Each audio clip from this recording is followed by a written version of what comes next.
Chair Smith, the meeting is now live. Thank you very much. Good afternoon, everybody, for today's Board of Police Commissioners meeting, November 2nd, 2022. As always, I acknowledge that we are on Mi'kmaq, the ancestral, traditional, and unceded lands of the Mi'kmaq people, and the municipality acknowledges the peace and friendship treaty signed on this territory and recognizes that we are all treaty people. Today, we are missing a few commissioners. So we have regrets from Commissioner Akindojo, Commissioner Giles, and Commissioner Thomas. So we have Commissioner Blackburn, Commissioner Kent, and Commissioner Critchley, and myself, which means quorum is 4, so we're at our bare minimum. So if there's any time where one of us drops out, we'll have to pause the meeting to make sure that member is back in the meeting so we can make decisions for quorum.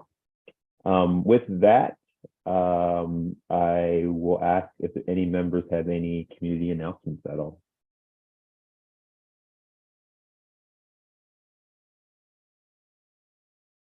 Seeing none.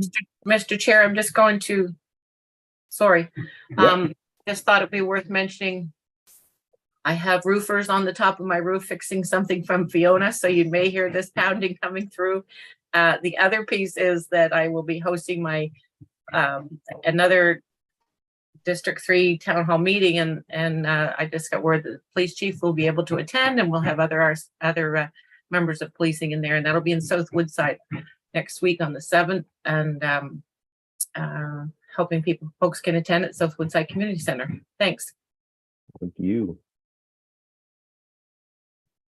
And I'll just mention for those who are interested that the district boundary review panel meeting is happening tonight at City Hall, well, this afternoon, I should say, at City Hall, 3:30 to 5:30, and that is a process to look at all the districts and their boundaries, and you can find a lot of information on halifax.ca, but that is happening today at 3:30 at City Hall. Okay, so moving on to approval of the minutes, October 5th, 2022. A mover and a seconder. I'll move that, Mr. Chair. Thank you. Second.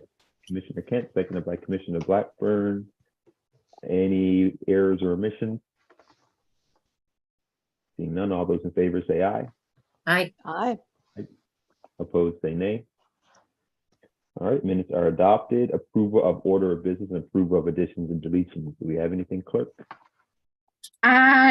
Chair Smith, the clerk's office do not have any additions or deletions, but I would like to remind you that we did have the item 1.1 presentation to Kara McDougall, who was the former commissioner of the board, and that item needs to be deferred. So if that can be included here, please. Sorry. So yes, we're going to defer this item 1.1 if someone can second that.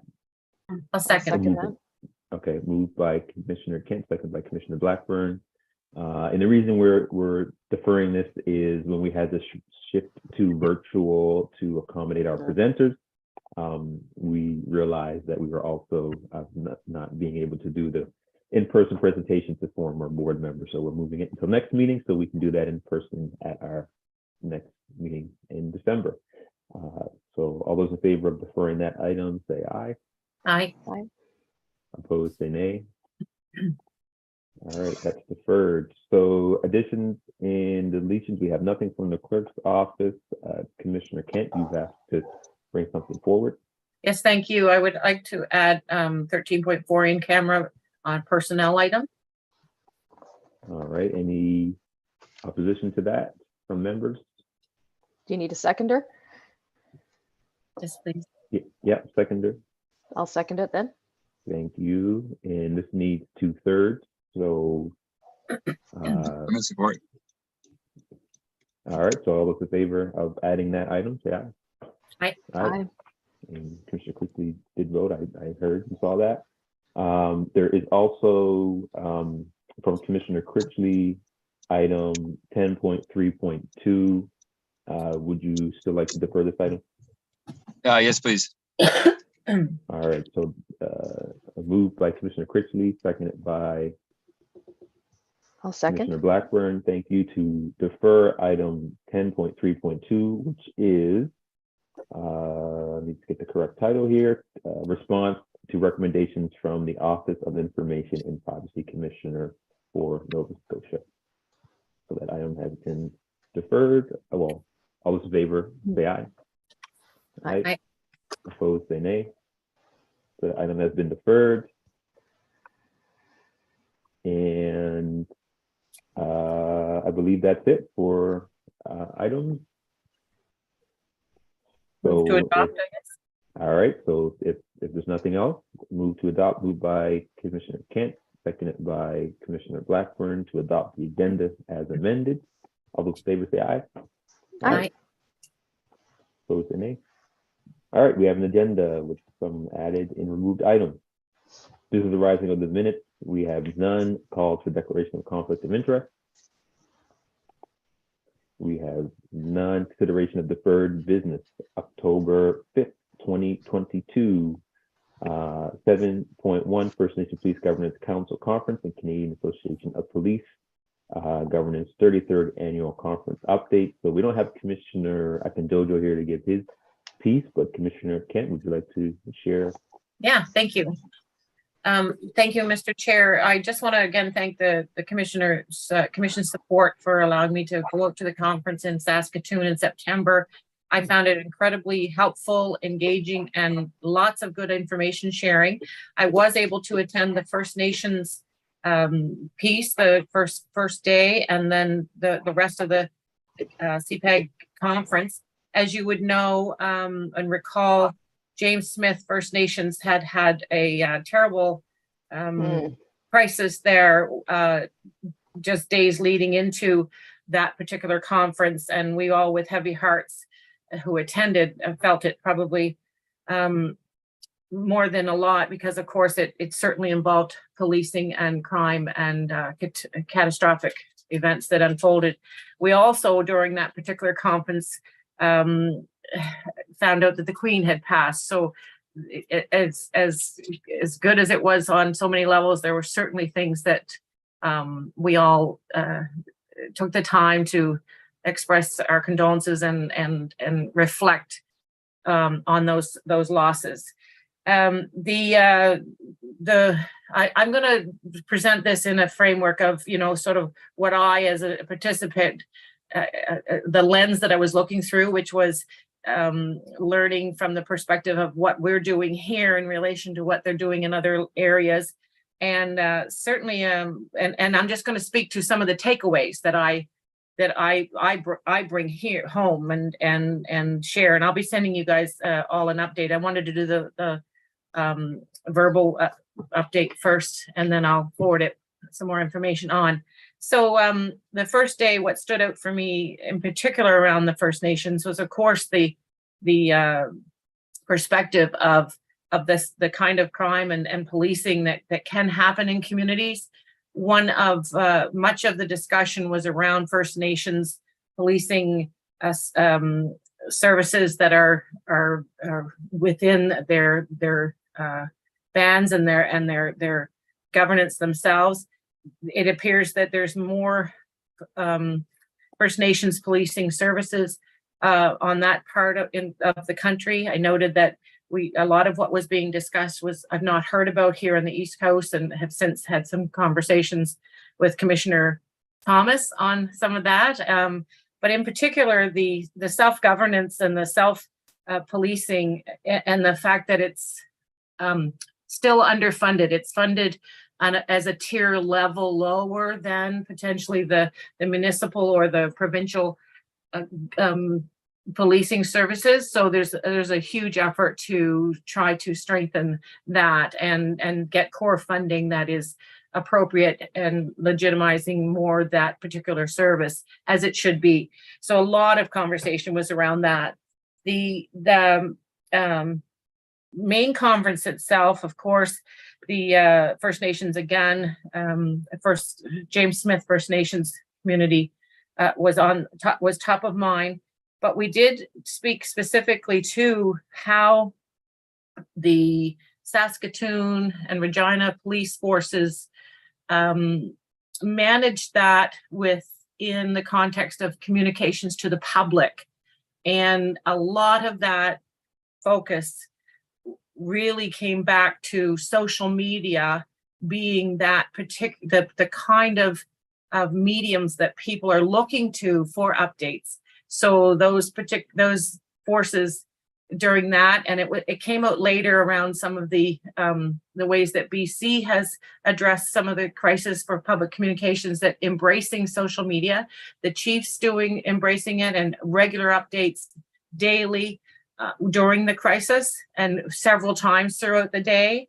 That their message really was that we need to utilize the medium that people are actually looking to for these kinds of updates and alerts. A common focus was across the board as well at the conference was the theme of the importance of police service pride in communities, the loss of that in some cases, the return of that in some cases with strategic measures that boards and police services have done to help build that relationship again with them in times of potentially mistrust or even loss of connectivity to the policing services. Had a wonderful opportunity to see some First Nations space in the Saskatoon area with Waniskew Heritage Park that is on the verge of becoming having an application for UNESCO World Heritage Site. The entire governance conference was very much a blend of the First Nations impact and First Nations communities who are living in and around Saskatchewan and have been doing so for thousands and thousands of years.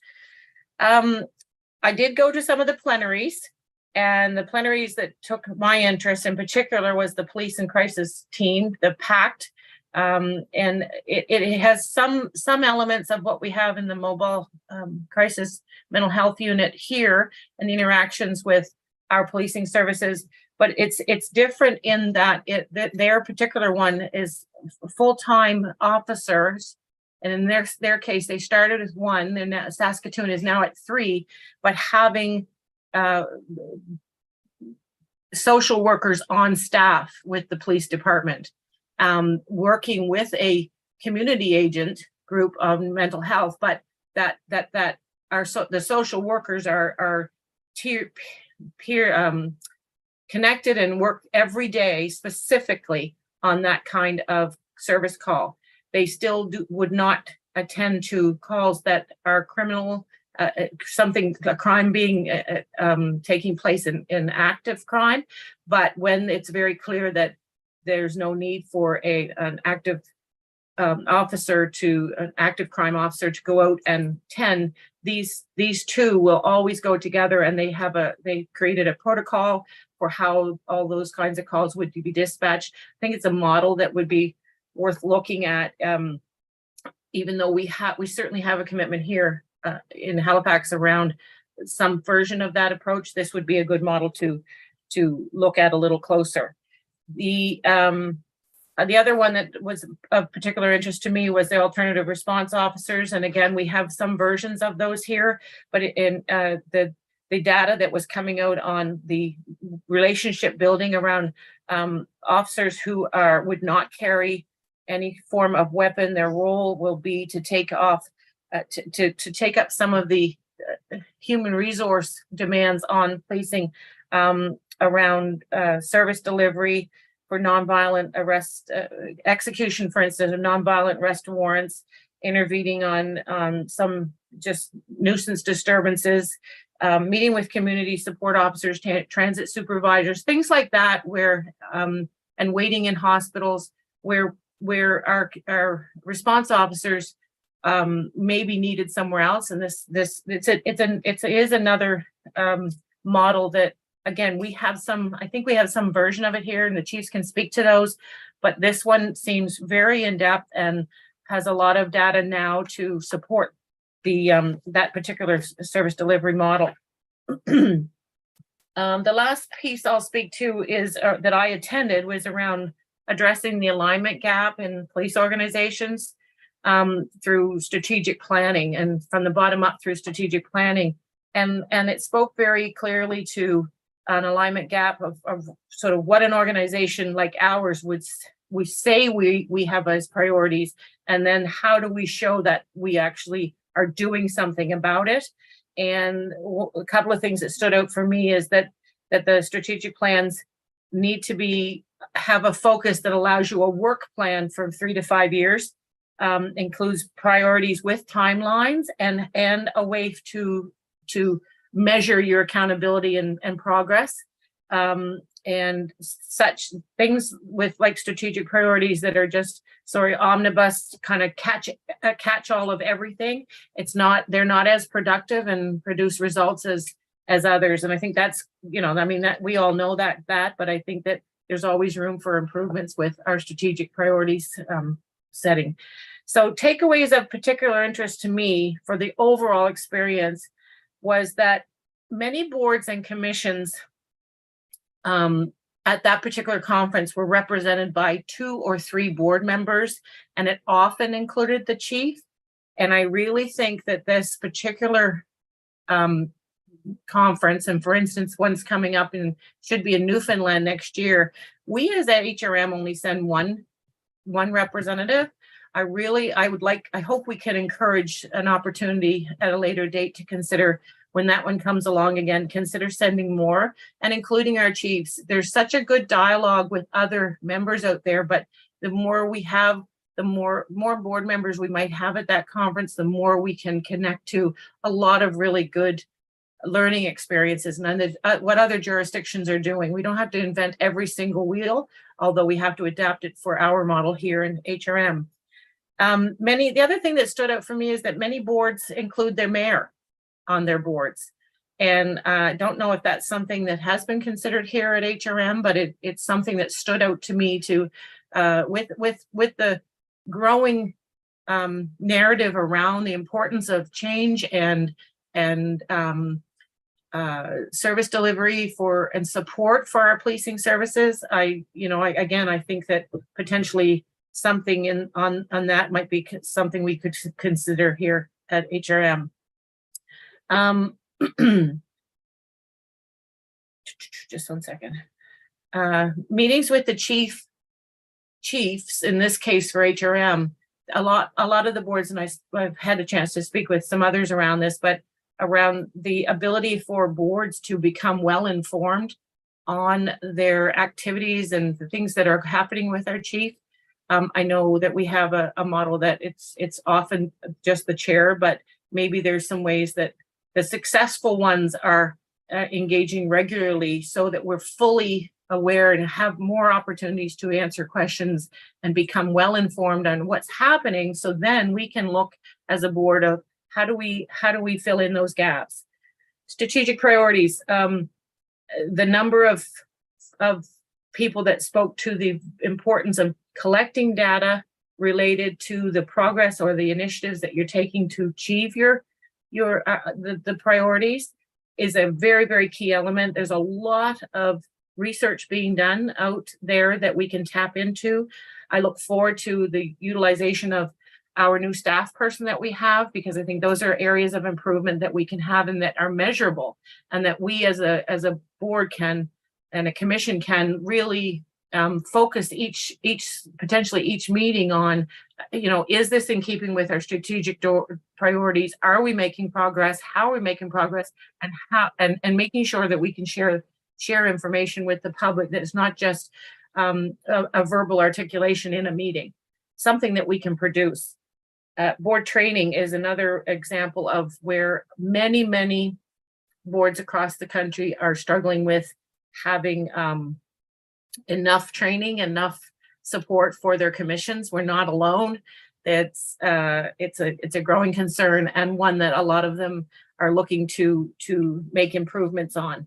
So I think I'll just leave it there at this stage. I do know that they're looking carefully at 23 and then 24, the year 23 and 24, keeping something on the East Coast. So I think that an application has gone into them from us, and I know that they're seriously considering having that opportunity in Newfoundland and then potentially in Nova Scotia the following year. And it's looking encouraging. Thanks for listening. Thank you, Commissioner, for the detailed update. Does anyone have any follow-up questions for Commissioner Kent at all? No. Yeah, thank you. That was detailed and lots of interesting things to think about for sure. And I encourage members, if you have the opportunity to go next time, or if you have opportunity to take on some of the learnings that they offer, please do. Lots of valuable information for sure. Okay, so Commissioner Akindojo is not here, so we'll maybe get a written update from him if members are interested. But there's no motion on this item, so we will move on to the rest of the meeting. So moving on to 8.11 correspondence. Clerk, do you have any correspondence? Hi, Chair Smith. The clerk's office did not receive correspondence for this meeting. All right, thank you. Any petitions from the office as well? No petitions were filed. Okay, any members' petitions? Nope. All right, moving on to our presentation. So 8.3.1 presentation, use of participatory budgeting as a tool to support equitable decision-making around policing and community safety in Halifax Regional Municipality. And I believe we have 3 folks here with us today to present.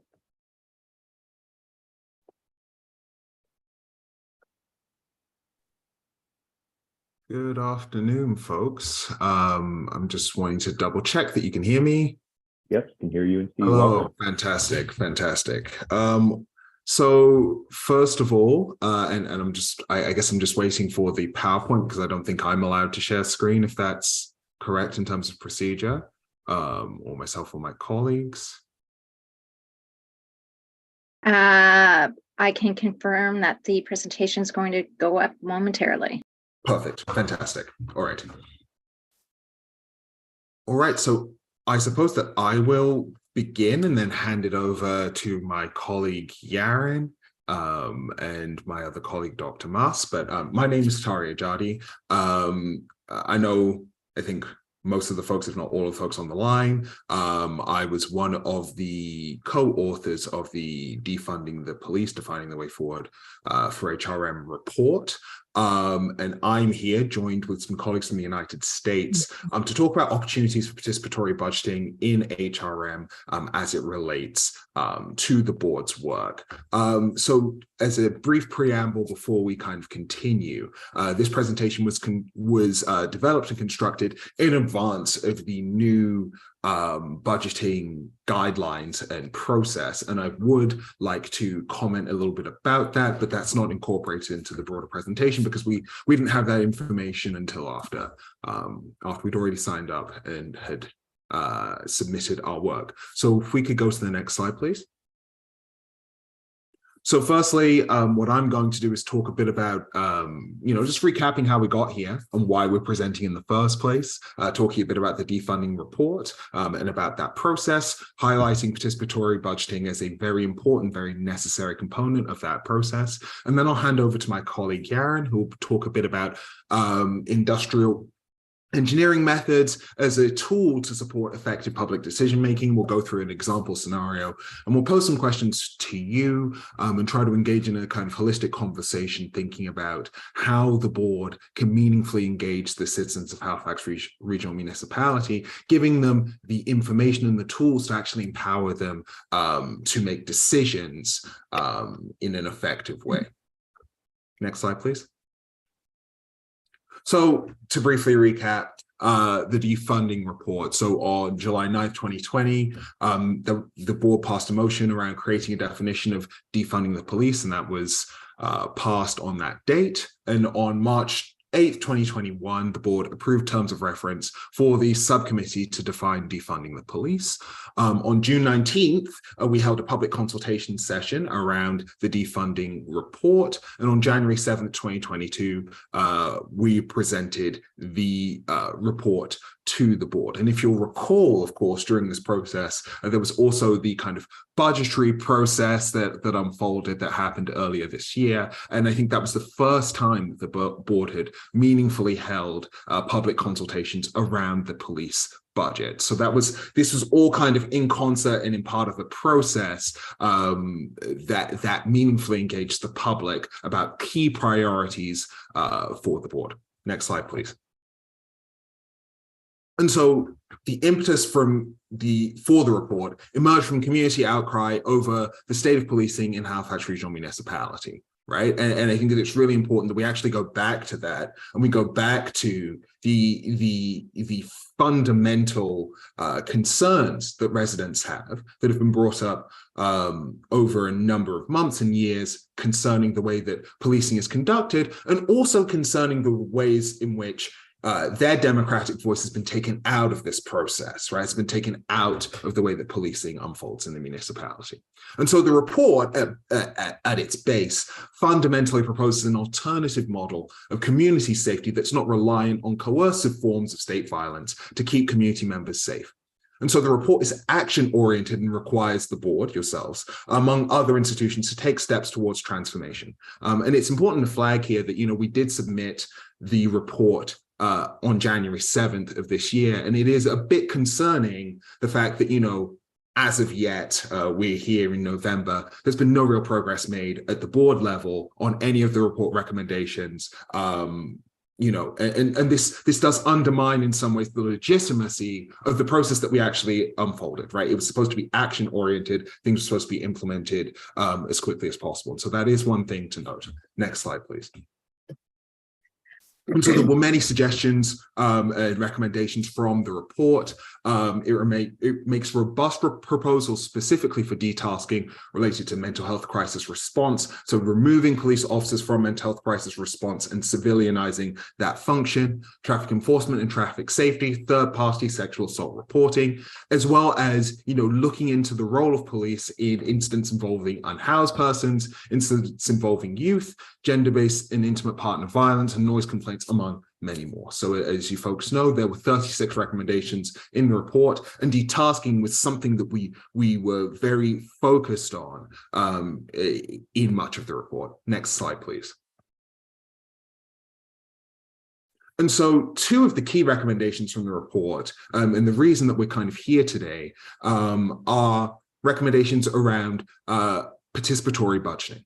So one of the recommendations was that the board should develop a policy to empower and support community members to design and convene participatory budgeting processes on their own terms, right? And so that means more than simply saying, hey, we're going to host a committee meeting where we're going to have members of the public speak about what they desire, but it actually means conceiving of the way that we construct these budgets differently, right? What information are members of the public actually getting before committee meetings, for example? How can they conceive of public safety being a broader process that might incorporate information that comes from other sectors, including a public safety office and other business units of HRM. This information is relevant and necessary for us to be able to make meaningful decisions as part of this broader process.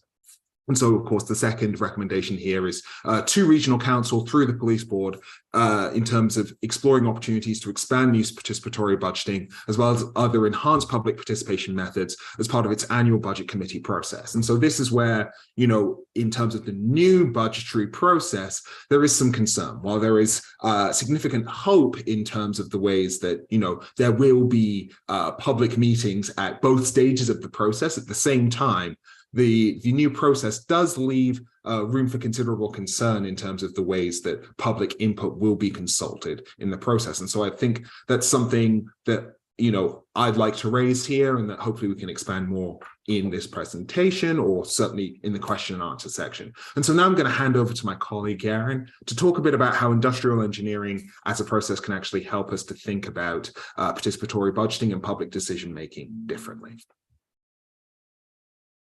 Hello, everyone. Can you move to the next slide? As Terry mentioned, I'm Yaren. I'm an industrial engineer working on humanitarian logistics with my colleague here, also Dr. Casey Limas. And before going further with this conversation, I would just like to briefly explain what industrial engineering is and what we do. And as industrial engineers, we use advanced mathematical methods to facilitate better decisions while solving complex problems. And next slide, please. It's an animation, so.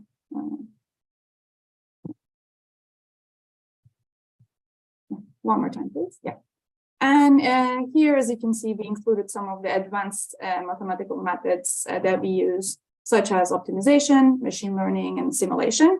So these are the methods that those big tech companies like Google and Amazon use to provide you, for example, the fastest route from your home to work or the next day delivery, basically high quality services. And some of us, like me and Dr. Mas, we use these methods to solve complex humanitarian problems. So next slide, please. So let's see what we have as like humanitarian problems here.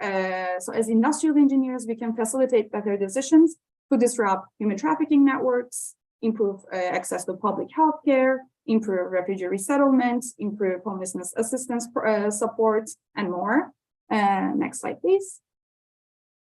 And what makes these problems complex is that, as we all know, this is what makes all of our lives harder every day: high uncertainty, and all these problems involve multiple stakeholders. Most of the time, the resources to address these problems are scarce, and human behavior is almost always uncertain. The data is limited, and also the cherry on top, the political instability. Next slide, please. And now I'm going to talk about one of our works focusing on the homelessness assistance. Next slide again.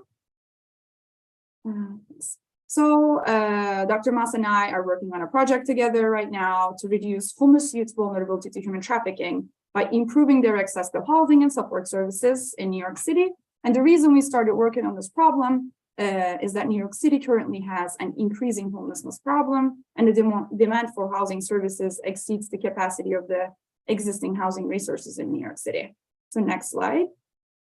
So in this project, we're conducting surveys with like 500 unhoused youth in New York City to learn about their needs from the current system so that we can provide better decisions that will actually be able to like help and will address the root of the problem. And also we do interviews and surveys with like 20 different shelters to learn about the services that they provide and existing capacities and their potential, basically. And the next slide, please. Then we use some of the methods that I mentioned earlier to estimate how much more resources needed in New York City to fulfill the youth's demand. Next slide, please. And last but not least, I just want to mention like this work is only possible thanks to our community partners, and we are in partnership with unhoused youth in New York City, shelters, New York City Mayor's Office, and social scientists like Tari here and other industrial engineers from US universities. And also this work is funded by National Science Foundation. So in summary, the reason I'm giving you this example of our work is that I want to emphasize that we are aware of the importance of doing research with communities and those who are the most impacted by social issues and structural oppression. And I also want to mention that we have a published paper about this work, and I would love to share with anyone who's interested in reading. Next slide, please. So after giving this background on who we are and what we do, I just want to bring the conversation back to Tari's point and the Defunding the Police report. And just like, let's talk about participatory budgeting. In this report, they mentioned that the detasking police and retasking more appropriate community service providers. And next slide, please, again, twice, please, yeah. And basically, these community service providers are mental health providers and next slide, please. Other community service providers. And what we're proposing here is that this is where industrial engineers can step in to ensure that 1 minute remaining. this budget allocation is made in a way that it's understandable, effective, and also supports community-based decision-making. Yeah, next slide, please. So in this report, they've mentioned that this budget allocation can be done in different ways. For example, geographic area, subject matter area, and or community specific way. And next slide, please.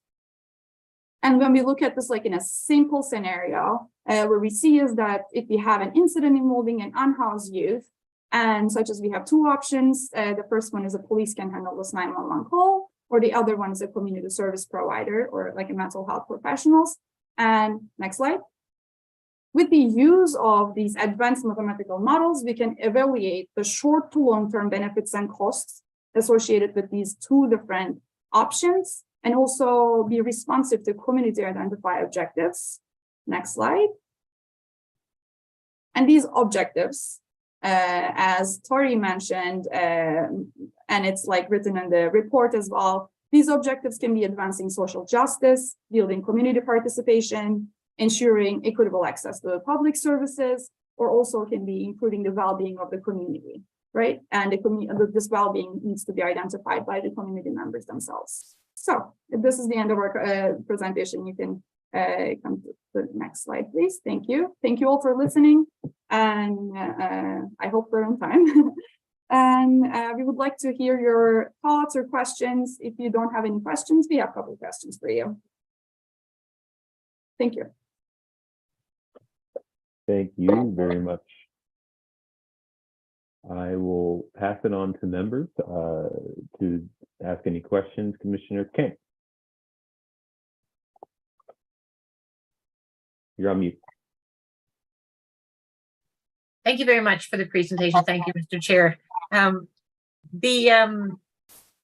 think that this presentation, as much as we allow for a few minutes, I think this could be a very long conversation, of which I have certainly interest in. The couple of things that were put forward, in particular, one from you, Tari, is the particular comment around things were supposed to be implemented as soon as possible. Budgets within our context are put forward through a process here at the commission, and then it has to go to regional council. So there are added layers to developing it. And since the recommendations came through, of course, the first time when these recommendations came forward, we were in the middle of budget process, at which point it's very, very hard to infuse a significant change like this. So really, this is our first chance to have an opportunity to affect change that may have come out of that report. The other piece is that, and perhaps Mr. Chair or someone can suggest to me that, because I was not on the board when that particular report was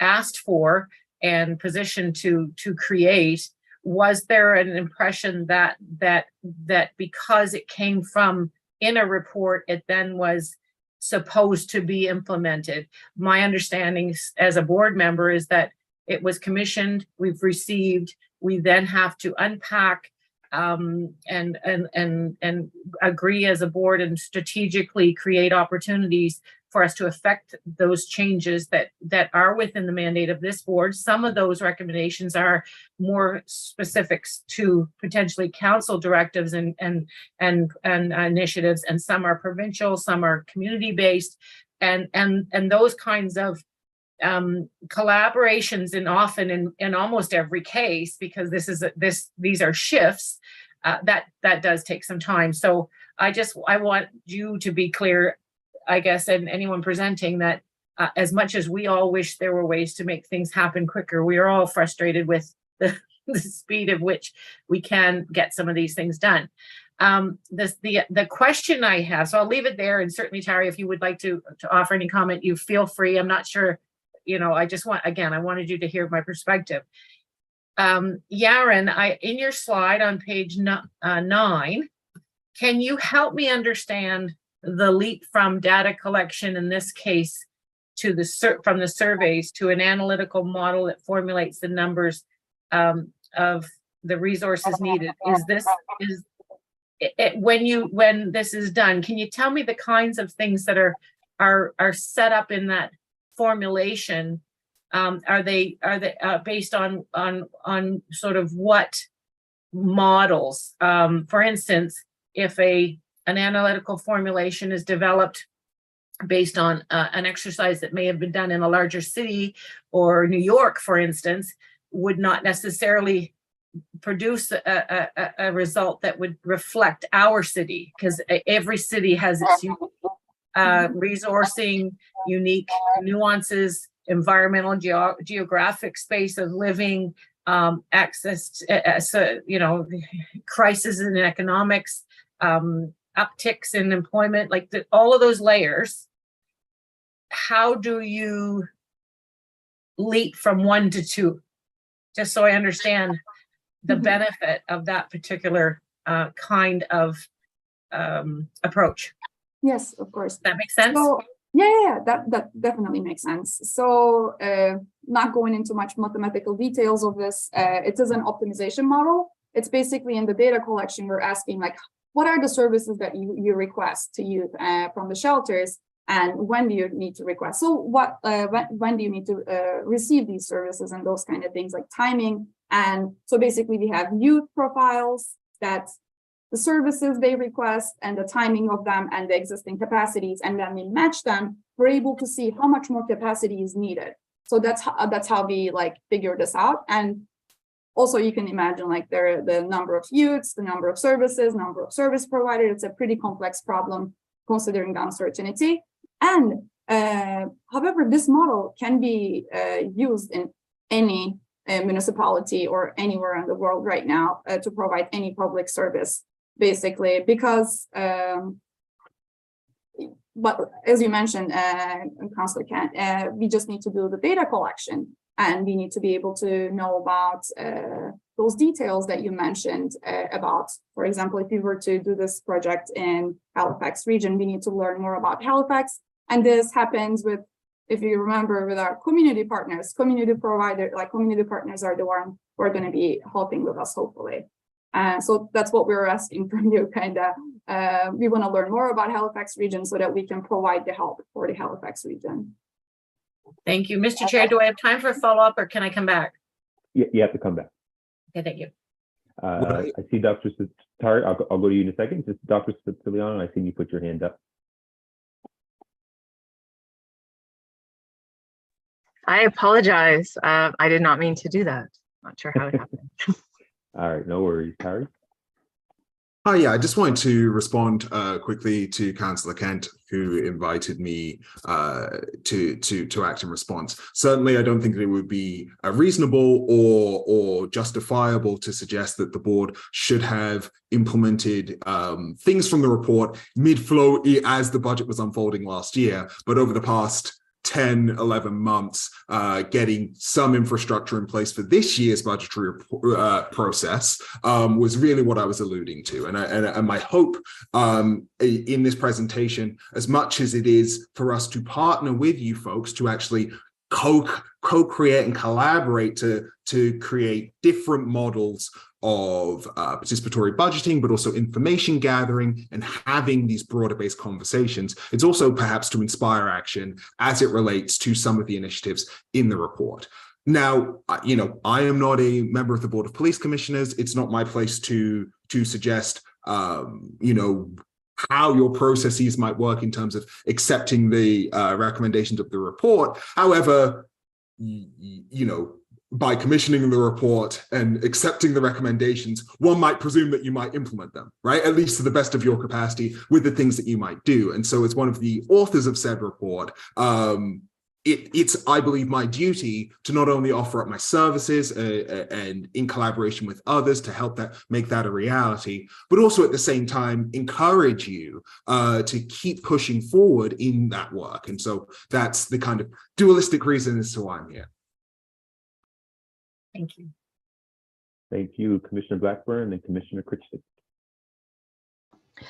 Thank you very much, Mr. Chair. And just to add on to what Tari just said, hold on to just stick around for item 10.3.1 because that will be an update actually on what you are referring to.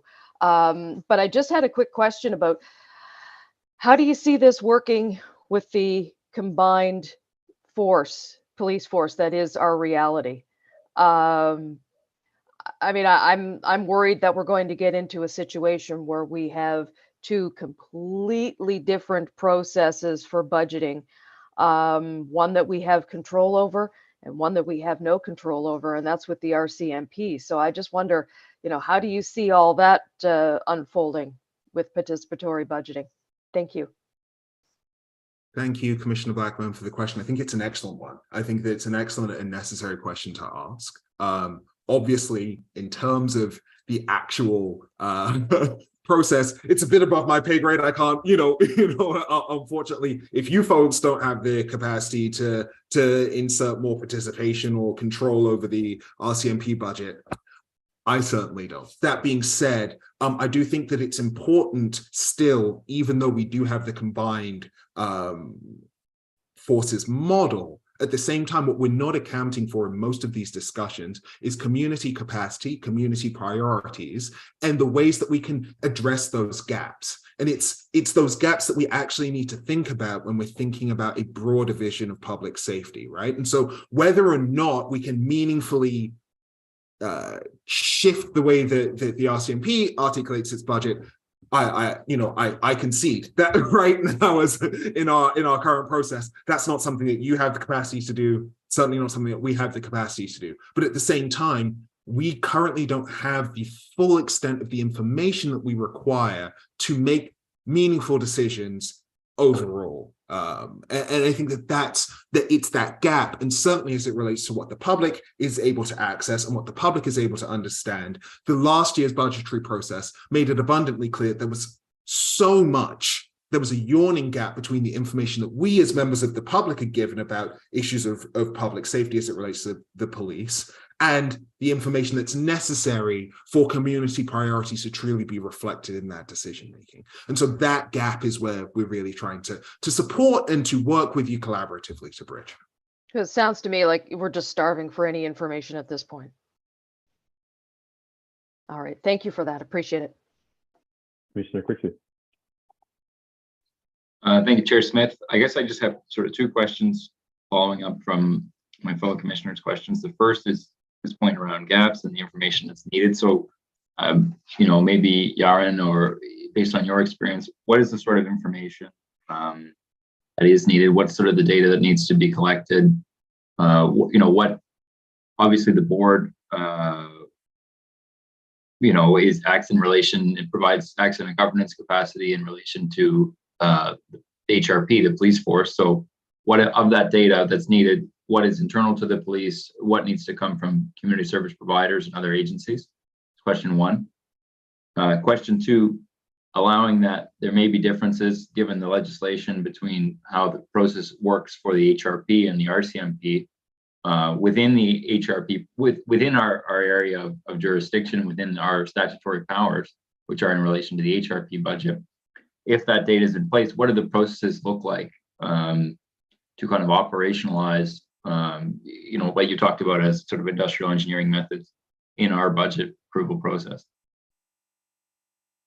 Great questions. Thank you so much. So first of all, the data and everything that we need to be able to conduct this type of project and research is pretty complex, but currently what I would say, what we have talked about in our as our group is that how are the 911 calls are handled currently in the police department and the type of calls that they're receiving. That's one type of information that we would love to get. The percentage of calls, for example, mental health calls, substance abuse, unhoused person, and traffic calls, and those kind of things. Another thing is the demographic information of different districts in HRM is pretty important for us.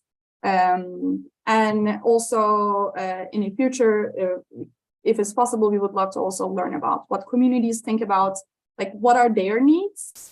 And those are the things that I can like think of right now. Terry, if you have anything that I have in mind, like crime severity index for different districts, if you have, yeah, so we need a lot of information. That's why it would be great to collaborate with you. And the process would work in a way that like, it will always be back and forth. We will meet probably monthly, weekly, however much is needed. And we will create a mathematical model, get this information and bring it to you and like show you the results and get your feedback and yeah, go forward with that.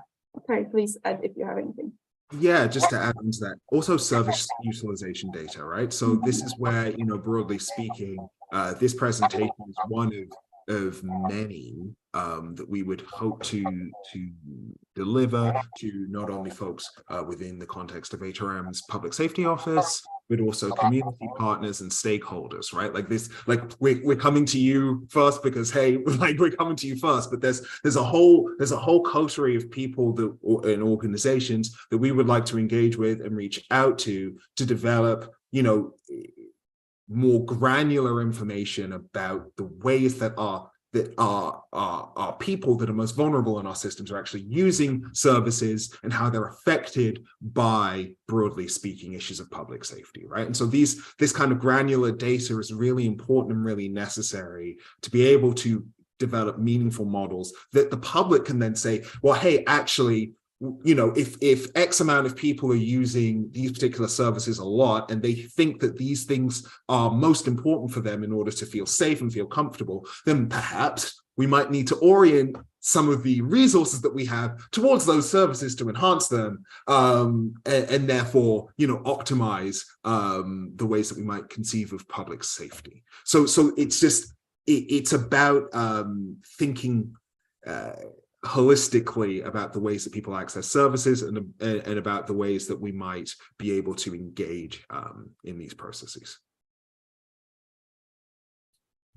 So thank you. Before I go to Commissioner Kent for next round, just to provide my comments. So one, I'm very interested in the participatory budget process in general, because I haven't done it since the pandemic, but I've done it since I was elected, and I think it's a great process to have for community. And with my district capital funds, it's pretty restrictive. I can only use it for things that have a public use. But I've always wanted to look at how can we use that to benefit organizations in other ways. And I think these processes, like New York, and I think Boston did it years ago. There's many places in America that we've seen using participatory budget processes for city building rather than just little district building. So I'm very interested in this process. And my two questions was around the RCMP and how you see that. That's been answered. And what type of information would be needed to start this process that already been talked about. The other one that I really want to dig down to, and I don't think we have time today, but I think it's worthwhile to reach, I'll reach out, is how can we look at the processes that's been used in other places and mimic it here? And I say that because we have, I know there's 4 districts right now who do participatory budget. Maybe there's a way that we can use those processes to do like a pilot of how this could actually work around community safety and policing and well-being, et cetera, et cetera. Don't know what that is, but I'd love to talk more about that because I want to dig down a little bit deeper. And that was my question is do you think the current process that other counselors do in district with participatory budget, can that be somehow mimicked or piloted to support this work? But that's hard without actually having a discussion on what they do and how each person functions. Like I'm not going to put you on the spot, but I want to pin that because I think there is a way that we could at least start to maybe have those discussions within those districts that do participatory budget. So again, thank you all for being here. And if you have any comment on that, feel free to jump in. But yeah. So just a very brief comment on that.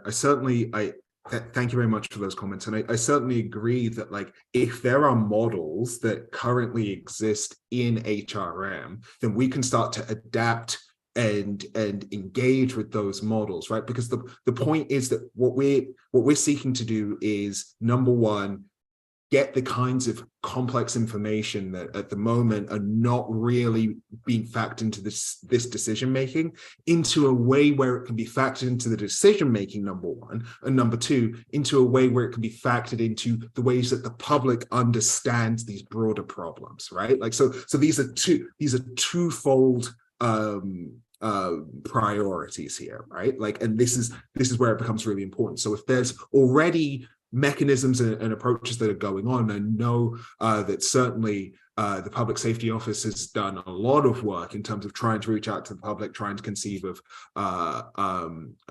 community concerns in some ways. So of course we would be reaching out to them as soon as possible to engage in some of this work alongside other councillors. I think that would be really important and really helpful. Yaron, if you have anything to add here. No. Thank you. Thank you very much, Commissioner Kent. Second time. Yeah, thank you, Mr. Chair. So I think both of you had spoken to next steps. You started with us, and so to hear about next steps is critically important. And because if there's anything that I think that became abundantly clear in the report was the interconnectivity between provincial, municipal, federal, and community agents and serving services. So I'm just curious about how your plan would shape up for your presentation, for instance, to the province, because we're often brought information that says that we should be doing better in mental health services, we should be doing better in community services, which are squarely sitting within the mandate of the province, Department of Health, Department of Housing, Department of Community Service, Department of Justice, Department of Community Education.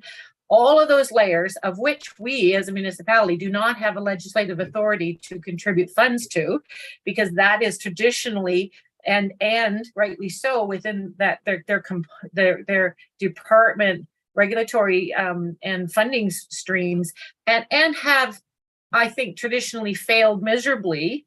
And I say that I speak from my experience as well in the legislature as an MLA, that our service providers in our communities are poorly supported from funding perspective and sustainable funding, so that they continue to grow and develop best practices and develop the ability to serve our public.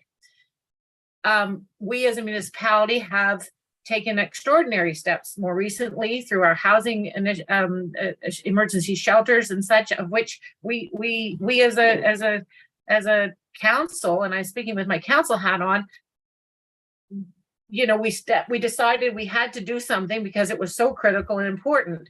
Having said that, though, the messages and the tools that you're offering here could be incredibly useful to our provincial government partners, and yet I don't know how easy it is to open those doors for you. So do you have a particular angle or approach that you think is going to be successful? Because without them being on the table for whoever takes on each and every recommendation that we feel is worthwhile, if maybe all of them, maybe some of them, don't know fully, but we won't be able to do it in a silo of ourselves, right?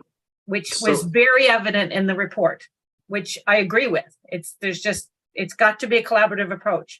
And right now we're experiencing doors shutting with collaboration in the province. So I just want to hear from you if you've given that some thought, and how could you go about getting there? So I can speak to this a little bit. Certainly, I've given it quite a bit of thought, and definitely there are areas of provincial jurisdiction that are really important and necessary for the province to address, and these are areas that are very important to broader conceptions of community safety. And these are areas that, while I'm very certain that the municipality has done its best to advocate for, work in partnership with the province, both in terms of council and in terms of other folks within the municipality, so far, progress has been difficult to make. Having said that, the responsibility for the police budget is the Board of Police Commissioners, right? And so in all of that kind of broader articulation of what's necessary, we can start with where we are. We can start with what you can do.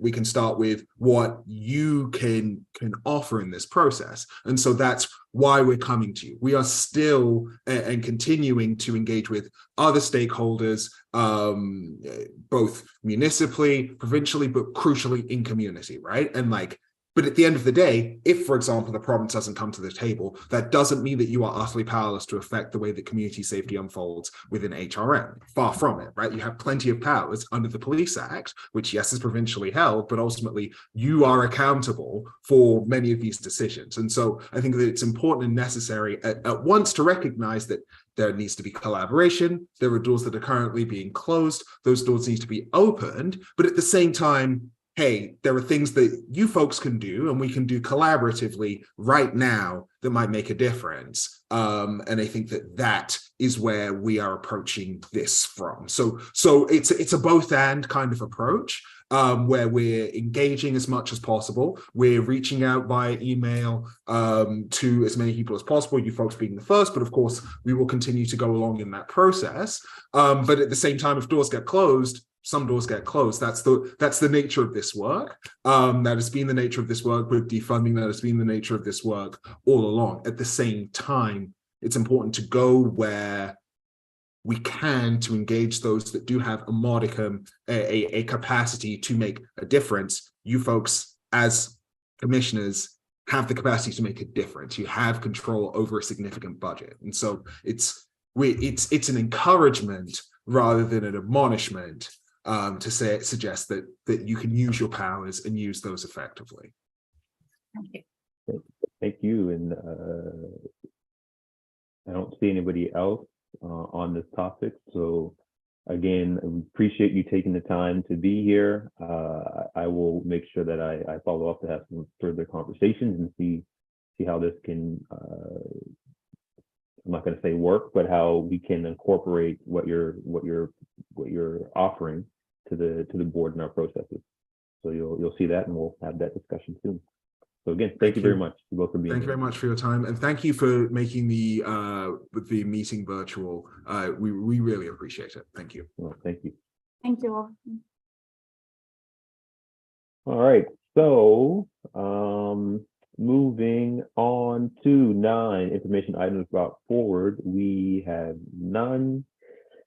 10 reports and discussions. 10.1 Halifax Regional Police Royal Canadian Mounted Police Chief update, starting with Chief Kinsella, Halifax Regional Police.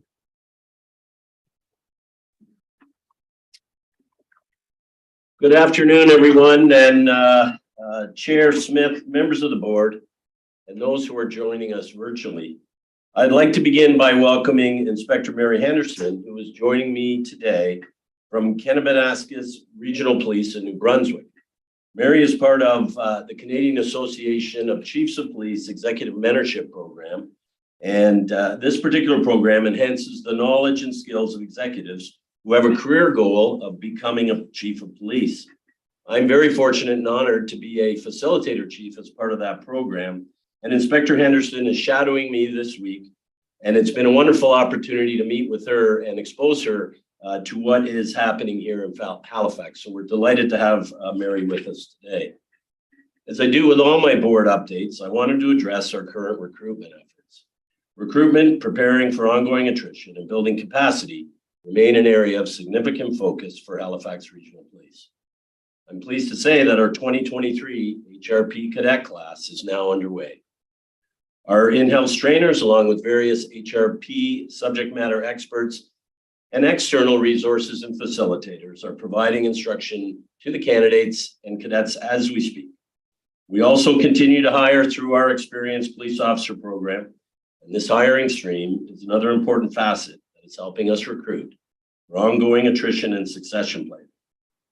And we regularly reach out and would recommend to anyone who is interested in joining HRP, we encourage them to visit our website under Employment, Halifax Regional Police, Experienced Officer Recruitment. As I do each month in my update, I'd like to address gun violence in our city and share our most up-to-date statistics. Up year to date, we've had 19 shooting instances, and as always, one instance is too many, but we worked very hard on this with our partners in the RCMP and our integrated CID and across our patrol divisions. To date, we've had 303 firearms seized. And last month, we made an error in reporting our homicide statistics, so I'd like to correct that today. Year to date, we've had 4 homicides related to firearms within our jurisdiction here at HRP, and in those cases, 1 charge has been laid. As far as traffic, and we take this very seriously as well, in the month of October for motor vehicle violations, HRP officers issued 483 summary offense tickets. 121 of those were for driving without insurance, 39 for speeding, and 50 for failing to display up-to-date plates. HRP also charged 30 drivers with impaired driving offenses, and 3 suspensions were issued during the month of October. And last month, there were also 70 calls for service to report suspected impaired driving, and 33 investigations into impaired driving resulted from those calls. And as always, I'd like to thank the commuting public for their regular participation and assistance by alerting us to any suspected impaired driver on the road. This month's road safety theme is winter road safety. During the month of November, we are reminding motorists to get their vehicles winter ready, drive to the conditions, and be mindful of everyone on the road. And I would say probably snow is just around the corner. Today is a great day here at HRP. It is our Take Our Kids to Work Day.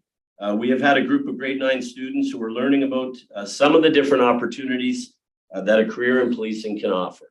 I was very fortunate to go over this morning and introduce myself and have a quick discussion and welcome to the 24 plus students who were joining us today.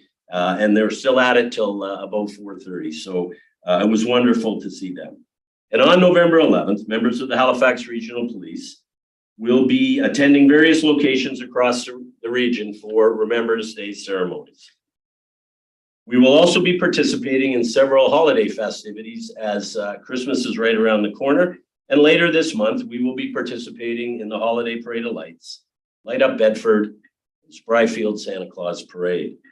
And finally, just an update on our outreach to the community and a continuation of the work that we're doing to better engage our youth.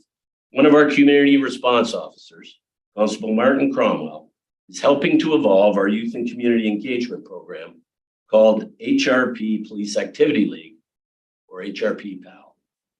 This program is designed to help youth, families, and newcomers to the community to participate in a variety of recreational activities that they may otherwise be able to take part in.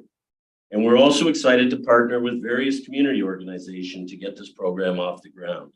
One stream of this program is already well established, where our officers participate in basketball games in various schools. And we are excited about expanding it to a variety of community-facing activities. And we really look forward to having our officers engaged meaningfully with our youth on a one-to-one basis or in group settings. And that is my update for the board. Thank you, Chief. Commissioner Blackburn. Thank you very much, Mr. Chair. Thank you, Chief. Just a couple of quick questions. Just wondering how many in the cadet class, and just wondering if there's any update on efforts to get some of our members that are off on leave and working with, just wondering if there's any movement in getting those folks working with the Newly Institute, which some of us had a presentation on earlier this year. Thank you. Thank you, Commissioner, and through you, Chair, to the board. So I'm pleased to say that the cadet class has 28 participants, the largest number of participants that we've ever had in the past 3 cadet classes. And we really look forward to working with them and ensuring that they all graduate and become members of the Halifax Regional Police. So thank you for that question. As far as the Newly Institute, we are not engaged directly with Newly at this time, but we are working very closely with our reintegration program, our disability case manager, human resources, to work with our members to try to get them back to work as soon as possible. Newly is still something that is being explored and will continue to go down that road. But in the meantime, the committed members of our human resource staff, our training branch, are working very closely with those members to help them assist getting back to work as quickly as possible. Thank you, Chief. Appreciate that. Commissioner Critchley.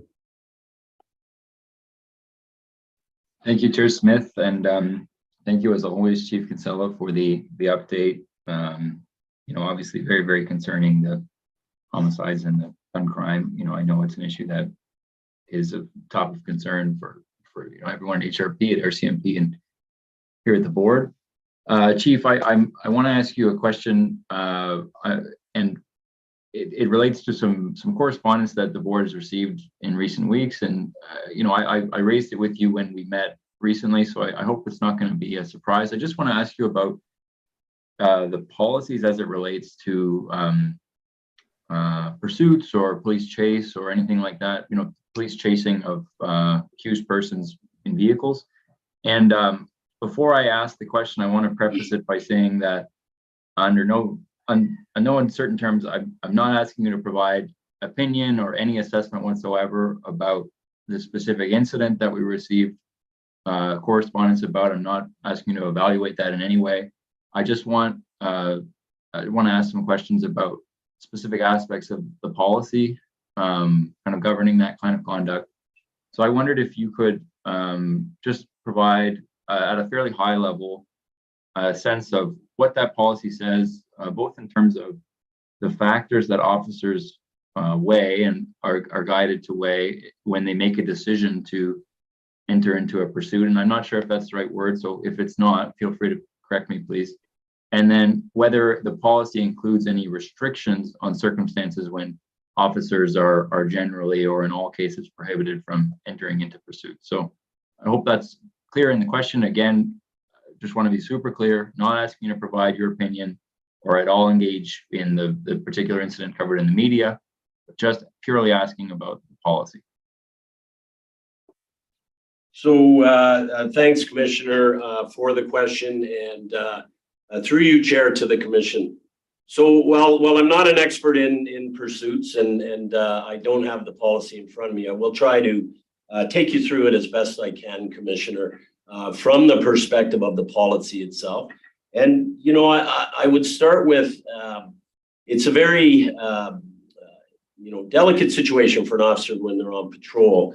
And, you know, they're out, they're making assessments, they're visually aware, they are monitoring.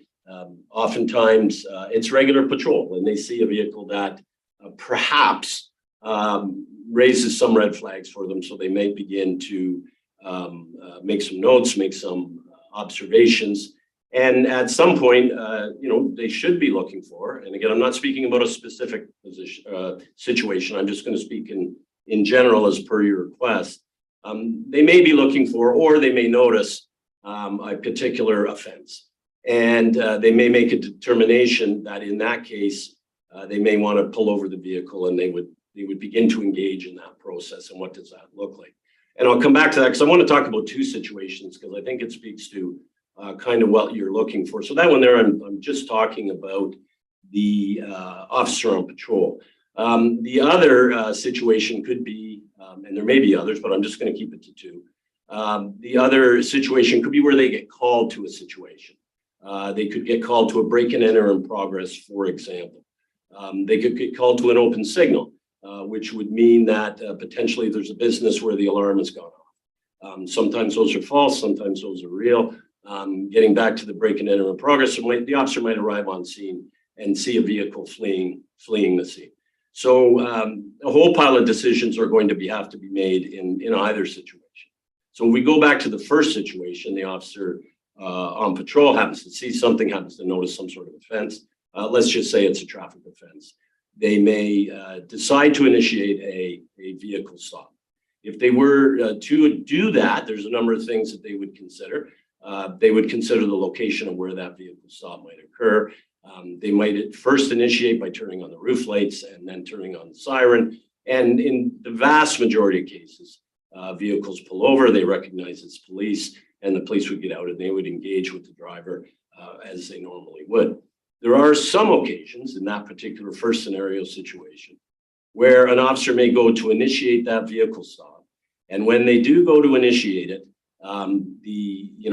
the process of the lights and the siren and, those kind of things to get the driver's attention to pull over, either may be ignored by the driver, may not be seen by the driver, those kind of things.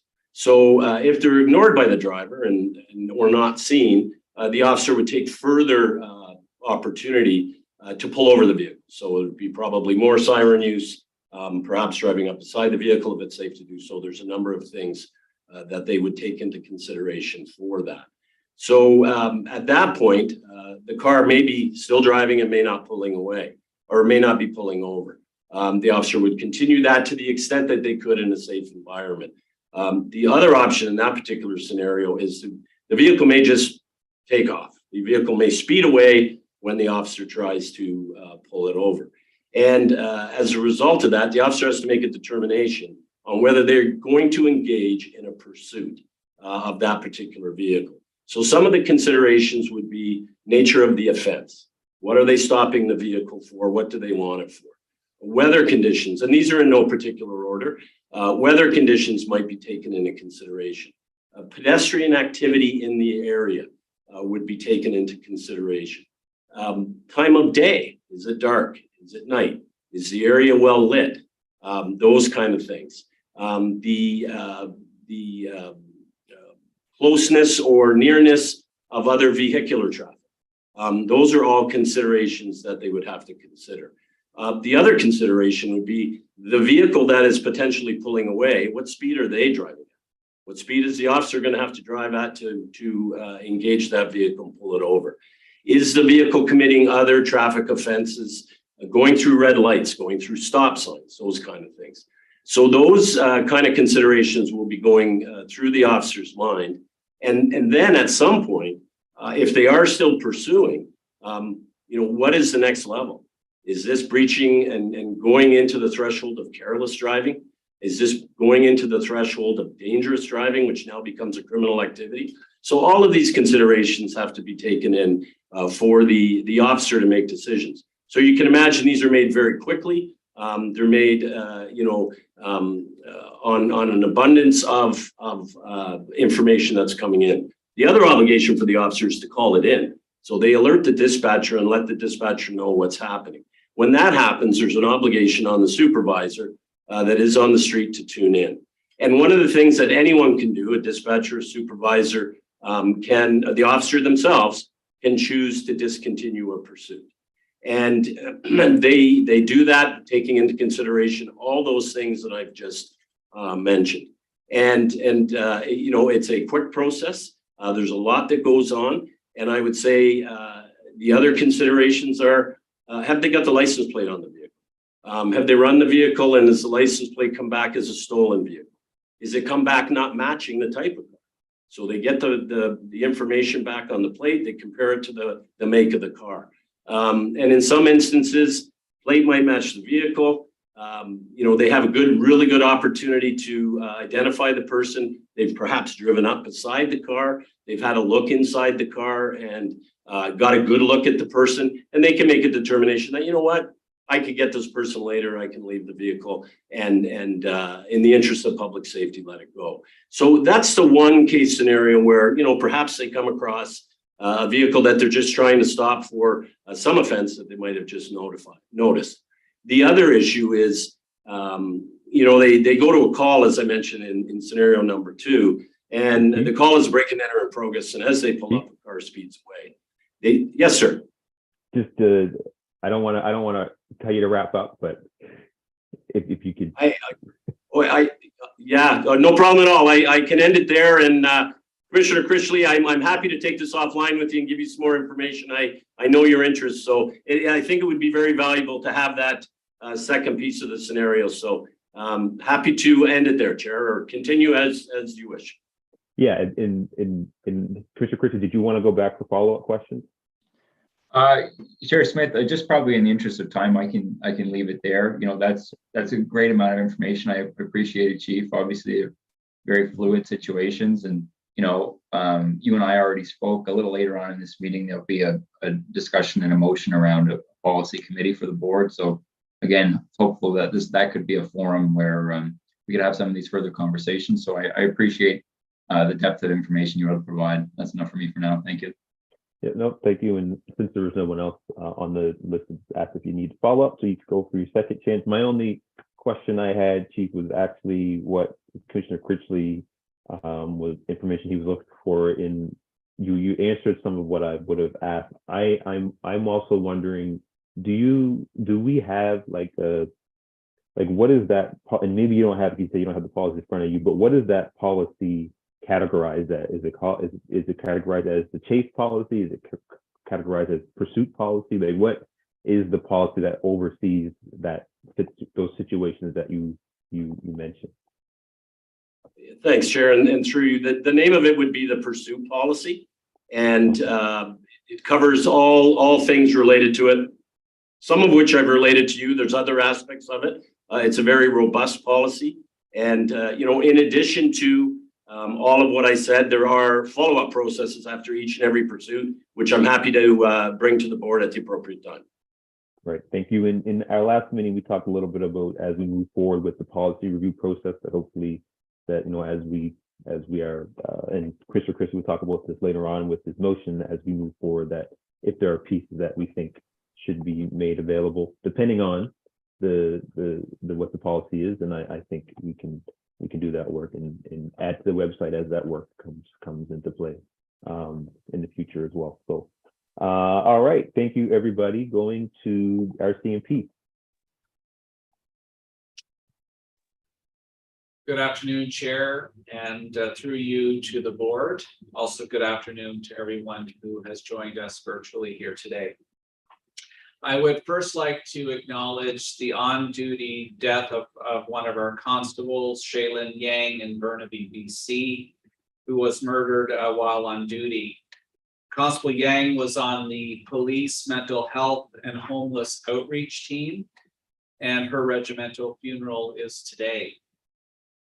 Our thoughts are with her colleagues and her family and colleagues across the force. Just to provide an update on the incoming district commander for Halifax, Chief Superintendent Jeff Christie is on travel status for his house hunting trip here in Nova Scotia and is hopeful to arrive full-time in December. I'd like to highlight a couple of promotions within Halifax District. So the first one is Holly Murphy was promoted to the rank of corporal, and she'll be working out of our Cole Harbour office as a supervisor on Watch 3. Holly is currently in major crimes in CID. She was born and raised on Prince Edward Island. She has a political science degree from the University of Ottawa. Her first posting was to Burnaby, BC, out of Depot, and then she came to Nova Scotia, specifically Bible Hill, after her first posting, and then went into CID General Investigation Section in 2017, and then Major Crimes in 2020. She's also on the division liaison team due to her effective communication skills and her ability to negotiate. In that capacity, she has mediated at numerous high-level incidents, including the fisheries disputes in the province of Nova Scotia. We expect her to start at the end of this month. Also promoted to corporal is Shelley Muse, originally from Newfoundland, started her career in Musquodoboit Harbor in patrol. She is very active in her community and takes an interest in the investigation of child abuse assault investigations. In 2014, Corporal Muse transferred to the Integrated Sexual Assault Investigations team, where she further developed her skill set and expertise. In 2017, she went to the Integrated Major Crime Unit in homicide, and she has assisted in taking part in developing a sexual assault investigative course and is a subject matter expert in disclosure. I'd also like to highlight some new officers to Halifax District. We have Corporal Constable Laura Adams, who's come to us from Lunenburg. She's very familiar with policing in the RCMP, as her father was a police officer for 40 years. She joined the RCMP in 2007 and was posted to Florenceville, New Brunswick. Over the next 6 years, she worked in Florenceville, Nackwick, and Keswick detachments before transferring to Lunenburg in 2013. At the end of October, Laura transferred into Watch 1 out of Tantallon, and we're very happy to have her on board. We're also happy to have Sergeant Steve Pollock, who graduated Depot in 2008 and was first posted to Surrey, BC. He then went on to the auto crime target team in BC, and then went to Clyde River, Nunavut as the detachment commander. Sergeant Pollock has lots of experience in major crimes, ICE, sex investigations, and general investigation section. We are also happy to have him in Sackville on Watch 1 as a quality assurance sergeant. Some operational updates for you. So you remember that I advised the board that on September 5th, we had that disturbing video that was circulating on YouTube and Facebook of a youth being jumped and beaten by a group of youths. I can now update that all suspects in this matter have been arrested, charges laid, and their matters are now before the courts. On October 6th, we had the unfortunate circumstance of a double fatality collision on Highway 103.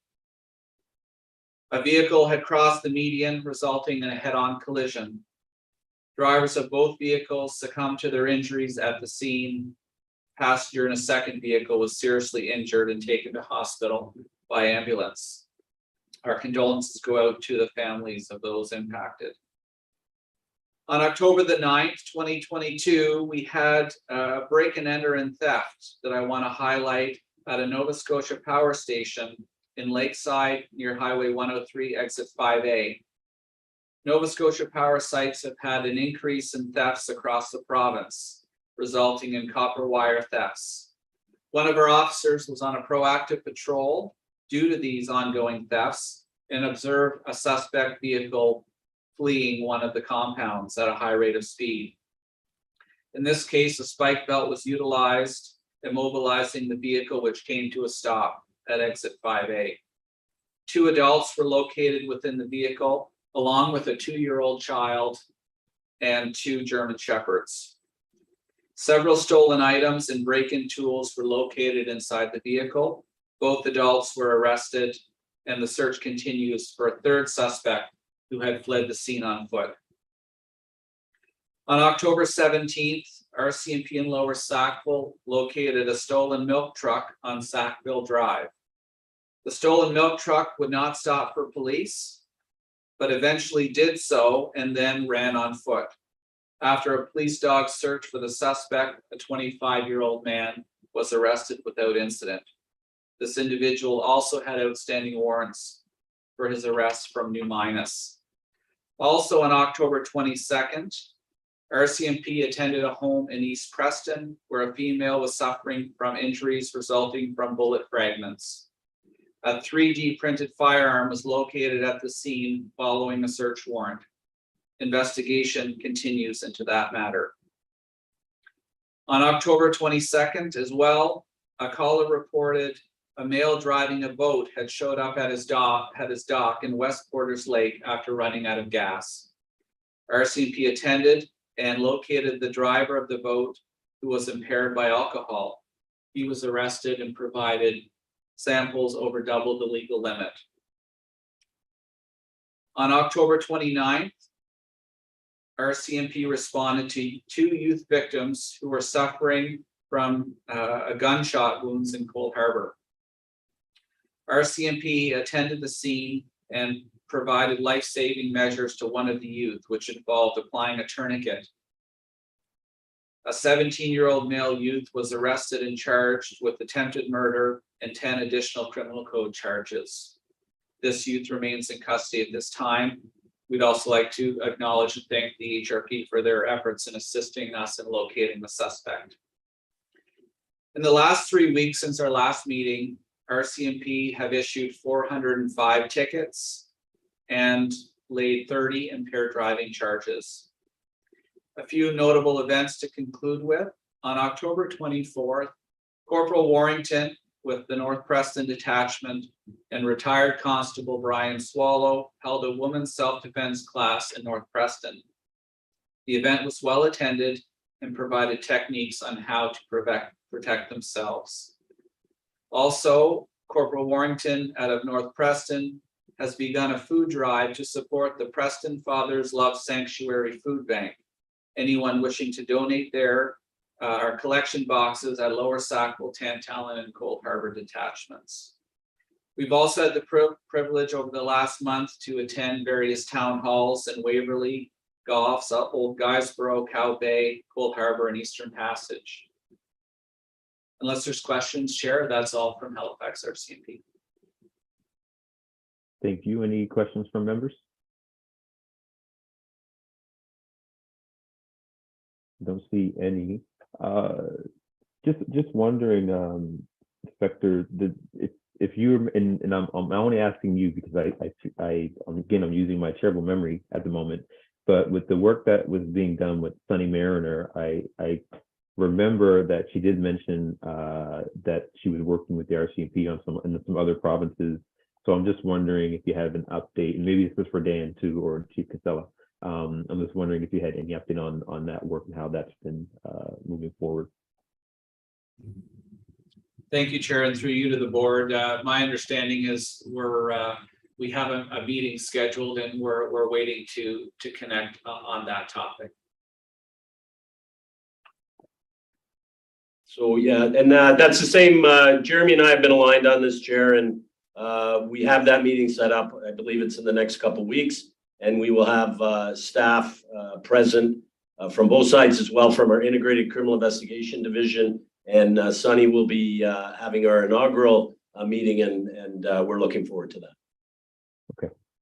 So, and do you know if that meeting is happening before our December meeting or not?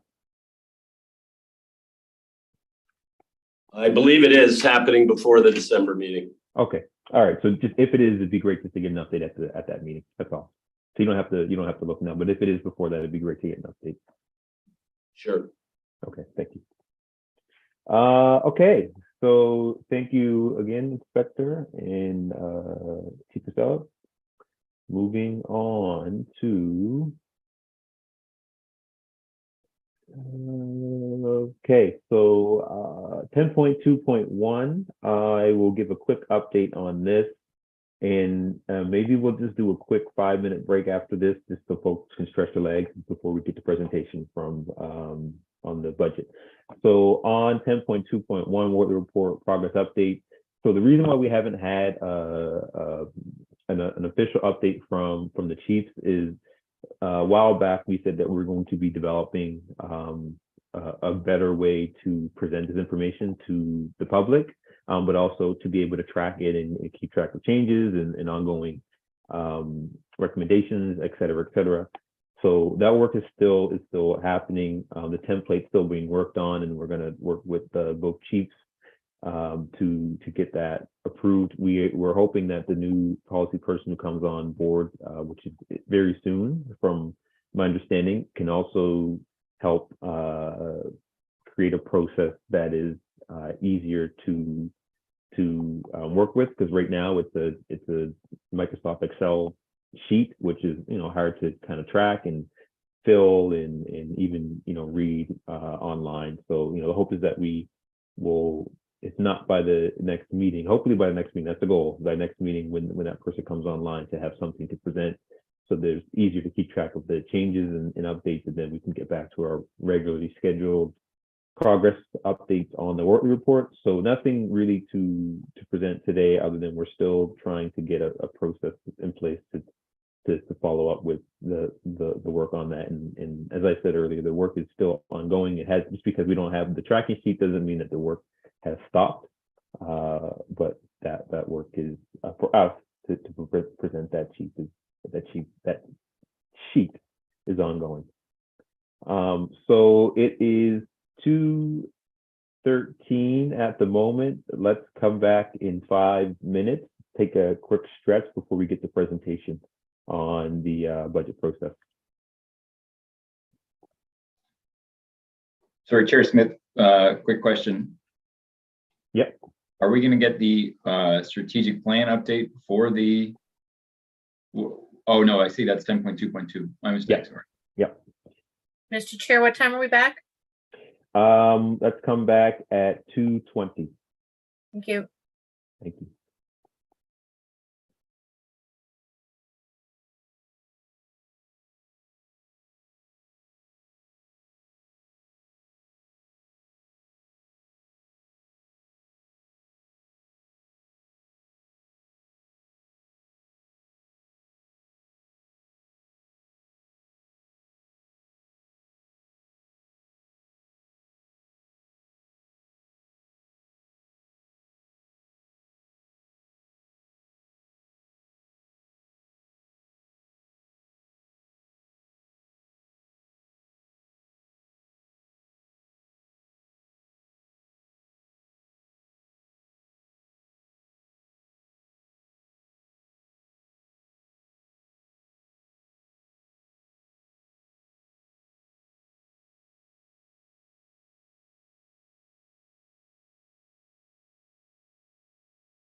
Hi, Chair Smith. Just let us know when you would like the break screen to be put down.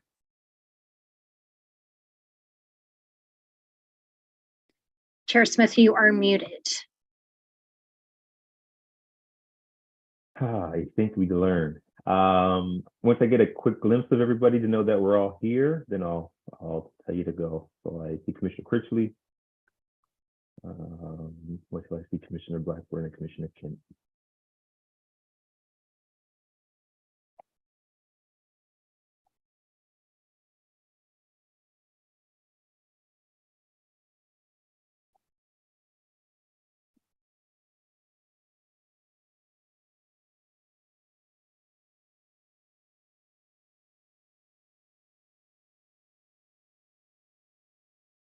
Commissioner Kent, Commissioner Blackburn.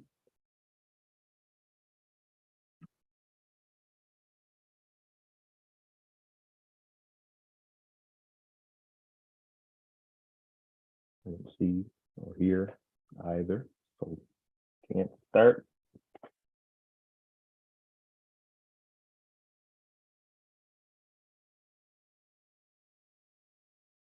Okay, Commissioner Blackburn, great. Commissioner Kent. All right, see, all right, good to go.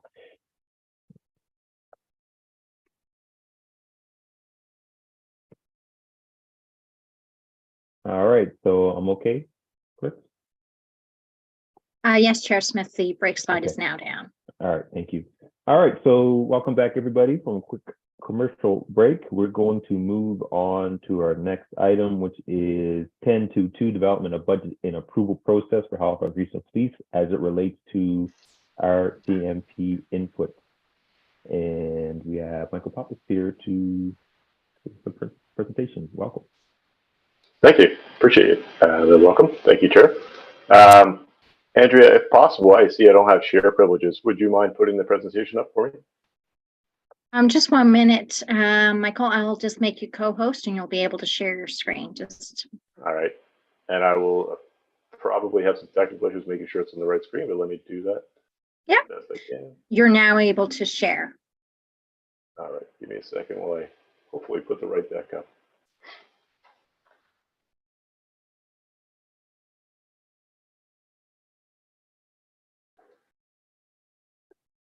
Okay. And I believe you should see the intro slide. No, unfortunately, we're not. Do you want me to ask our AV support to share that for you? Sure, if possible. I could put it on the other screen, but you may see my speaking notes, and I apologize for this technical thing. Oh, no worries, Michael. The presentation is now up. Yep. If this is the presentation that you have in front of you, we're good to go. All right, 1 second here while I just close my presentation version.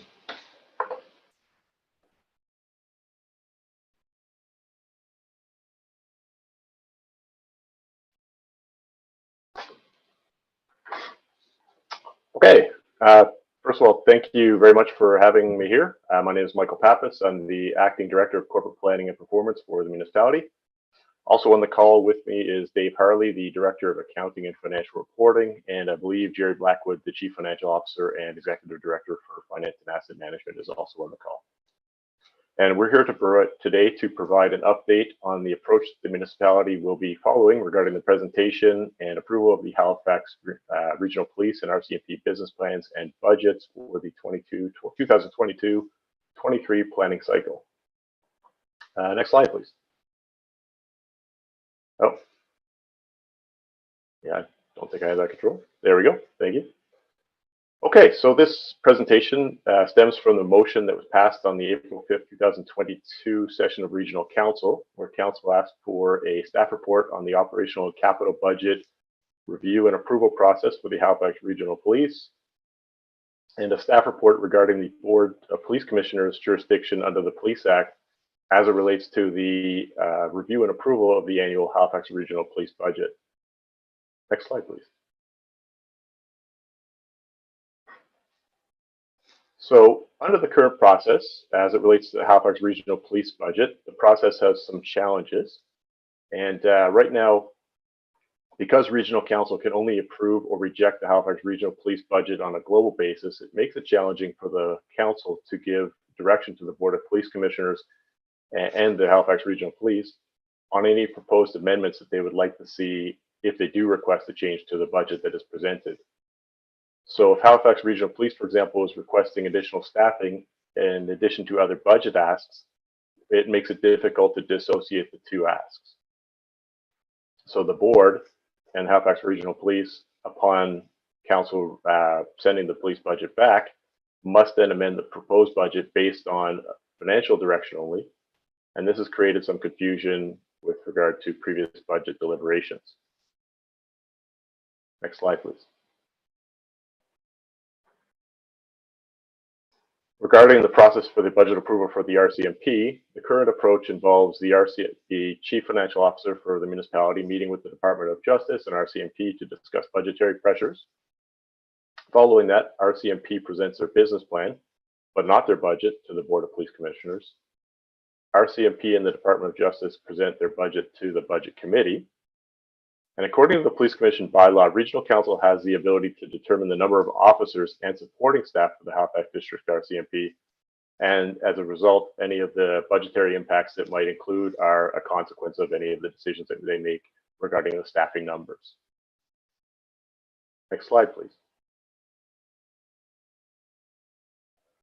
So to facilitate the approval of the budgeting and the staffing and budget decisions related to the Halifax Regional Police budget, staff, and this was in collaboration with legal and legislative services team, as well as Department of Justice and RCMP and Halifax Regional Police. A number of discussions took place. Based on that, staff developed an approach for the operational and capital budget review and approval process for Halifax Regional Police. The process that will be used this year is a two-step process, whereby at first, HRP submits a staffing proposal to the Board of Police Commissioners for review and subsequent council decision. And then the second step, where Halifax Regional Police prepares their budget based on that approved staffing decision for BOPC or Board of Police Commissioners review, and then council's approval. And it's intended that this approach will greatly reduce the potential for confusion or the Halifax Regional Police budget being returned to the Board of Police Commissioners for amendments. Next slide, please. So the proposed schedule that we've set up, and this is with council for determination on the 8th of November, it's going back for approval. And if approved, the proposed schedule would accommodate 2 meetings between the Halifax Regional Police and Regional Council. And this also includes the RCMP. And those each could be preceded by a Board of Police Commissioners meeting. The timing of those would need to be determined by the board and depending upon need as required based on any status of the Halifax Regional Police budget or RCMP budget discussions. And the similar approach could be used for the RCMP as well. So this two-step approach could be applied to both the way that Halifax Regional Police presents and the RCMP presents their business plans and budget as required to Regional Council. Next slide, please. So the approach is intended to reduce the potential for confusion during this process, where there's unclear direction from Regional Council in terms of to the Board of Police Commissioners and the Halifax Regional Police in terms of the decisions that they would like the board and the HRP to take based on their decision or direction to adjust the budget numbers either up or down, or to make an adjustment to that budget. It's also intended to reduce the likelihood that the budget being returned to the board, of the budget being returned to the board, and that's happened several times over the past years. And it often has an impact on the timing and the schedule for the budget processes. So we're hoping that this two-pronged approach, this two-step approach, will make it more straightforward for Halifax Regional Council to make decisions on the budget, as well as to ensure that we stay within the timelines of the schedule so that we can, it facilitates the approval of the budget at the end of the schedule, at the end of the budgeting process. Next slide, please. And just as some key dates for the process. So on the 25th of November, staff will be presenting to Regional Council the fiscal direction report. And this is where staff will receive their direction from Regional Council to prepare the budget. Based on this direction, each business unit will build their budget. The targets at this point have been provided to each business unit in order for them to prepare their budget in accordance with those targets and for Council's consideration. On the 7th of December, I believe that the Halifax Regional Police is intending to present their business plan to the Board of Police Commissioners, and at that time, RCMP could also present their plan to the board. Per the proposed schedule, and this would be determined on the 8th of November, the Halifax Regional Police will present their budget and business plan to Budget Committee on February 1st, 2023. At that time, RCMP would also present their business plan. And if required at that time, the RCMP could choose to present their budget as well, although that would likely be an in-camera presentation. If needed, we have a second date scheduled for the Halifax Regional Police and RCMP budget and business plan presentation scheduled for March 3rd.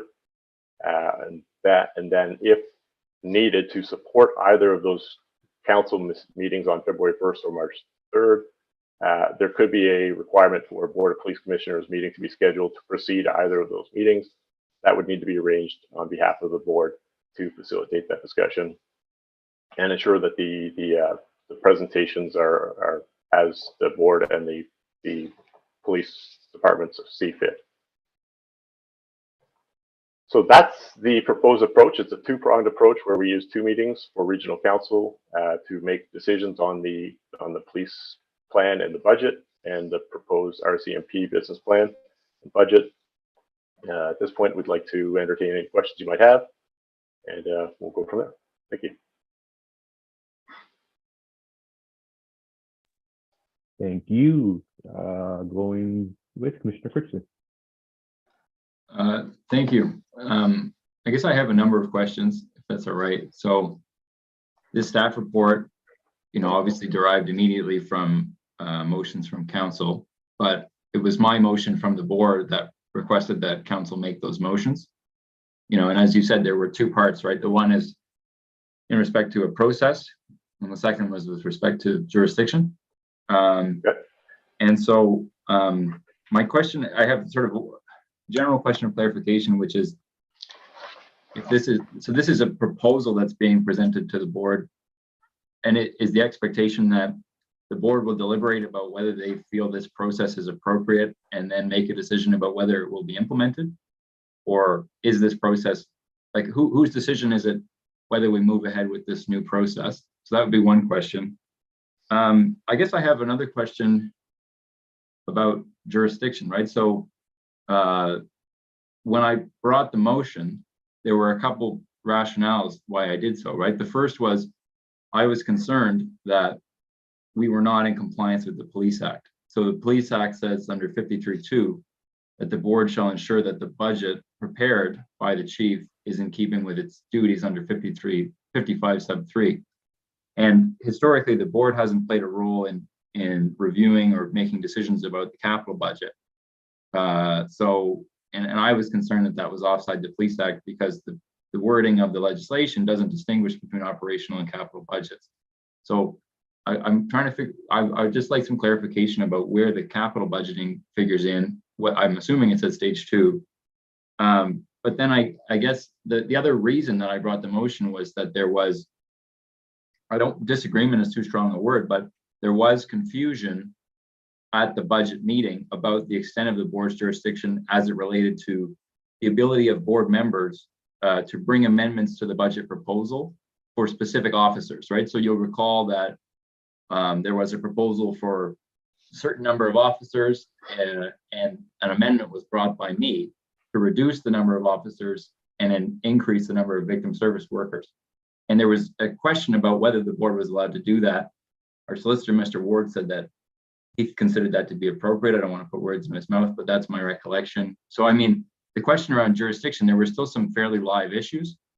And I'm just wondering to what extent, those are addressed in the staff report. And then I guess my final question is about kind of the benefits of this process. Like, I appreciate that, you know, this in large part will sort of streamline the process. But I guess another concern I've always sort of had is that, like last year, for instance, the board is presented with a staffing proposal, which is, you know, we would like to increase our spending by X amount, right? And, you know, that being composed of, so however many new officers and then however many other things, right? Capital costs or training or whatever the like. But the board's duty under the act is actually to ensure that the entire budget is in keeping with our duties under 55.3, and not just that the new proposals, the new funding proposals are in keeping with our duties. So I'm wondering, you know, that's not something the board has historically done, right? The board has looked at the new parts, not the existing budget. And so how does that figure into this process?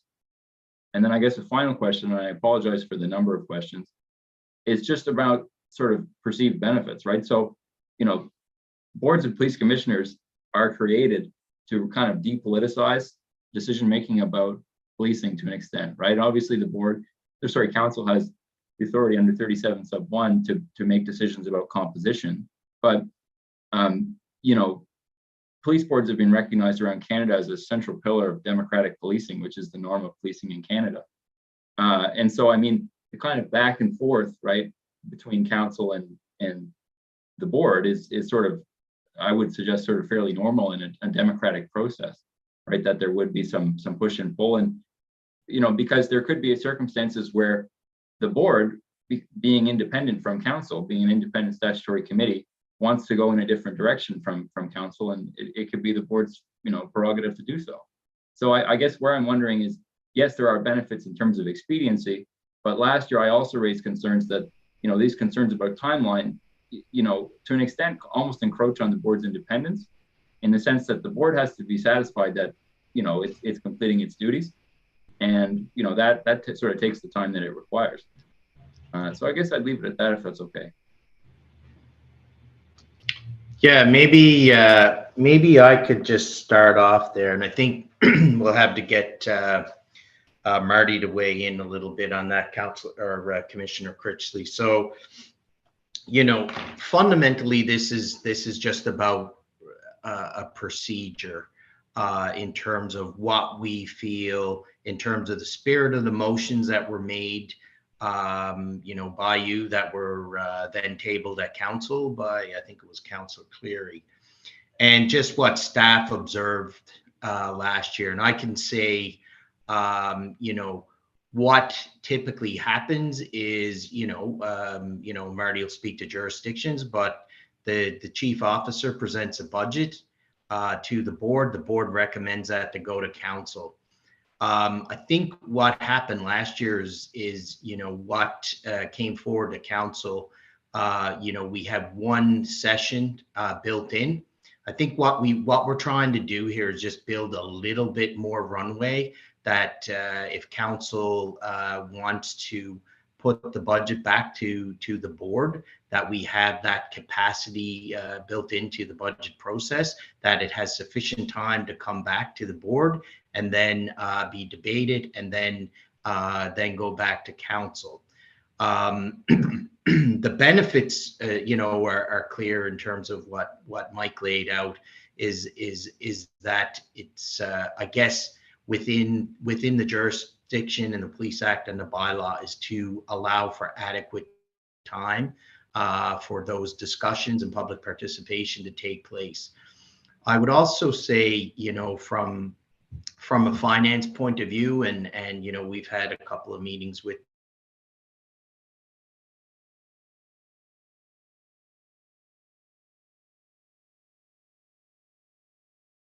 on the spot, but I think we're aligned in that we need to start this process a little bit earlier than what we are. We're even thinking, you know, maybe something needs to come to the board in terms of a business plan, staffing plan, budget, maybe in the September timeframe, because a real important decision that council makes every year, and this I said several times last year on the Board of Police budgets, is the November, late November, right? year, it's the 20th, when we get budget direction from council. That is where council provides a direction for staff to build a budget and based on a particular rate. So when things come after that, they tend to maybe, you know, disruptive is not a great word, but maybe create makes it a little bit bumpy in that any additional things that come forward are basically a tax increase and have to go to the balance adjustment list. So what we're trying to do here is to build capacity, that the important discussions take place at the Board of Police Commissioners and important discussions take place at council, and that there's time for both the board and council to get the information they need to make those decisions and have those debates. So I'll just turn it over to Marty for the piece on jurisdiction. Thanks.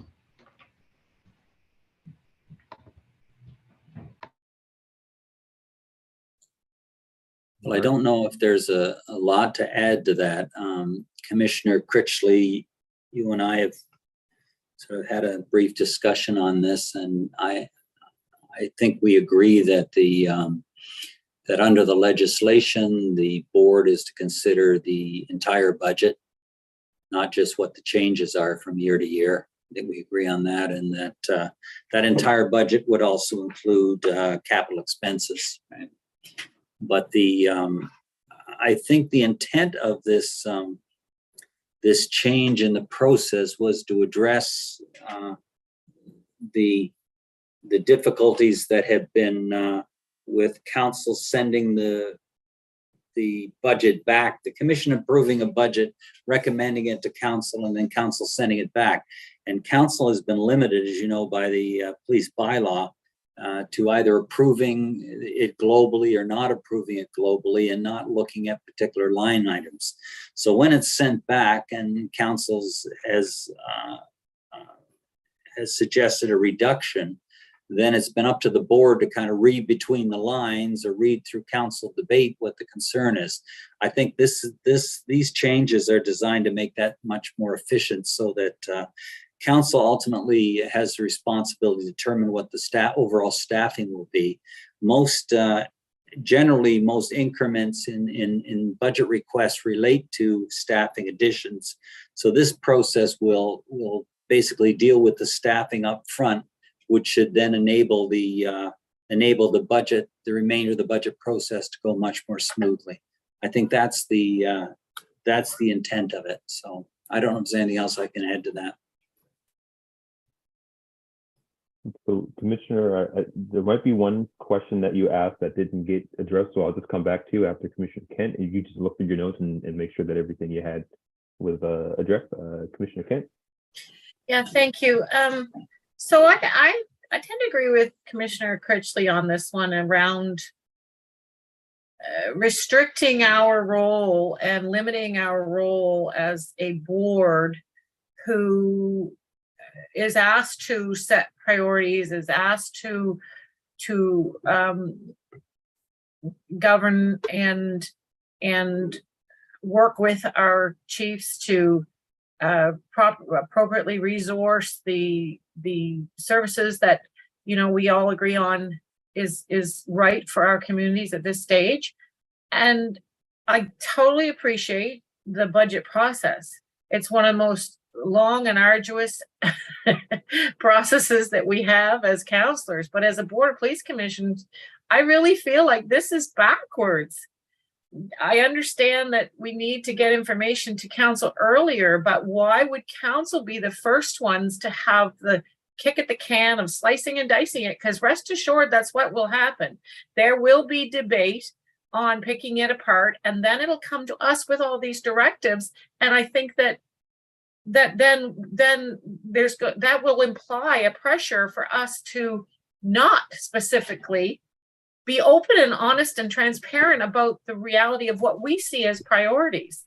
I think I think that the reality is this one, if we go to council, come back to the board disagrees, we're going back to council. Council disagrees. I really think it needs to be in the opposite direction.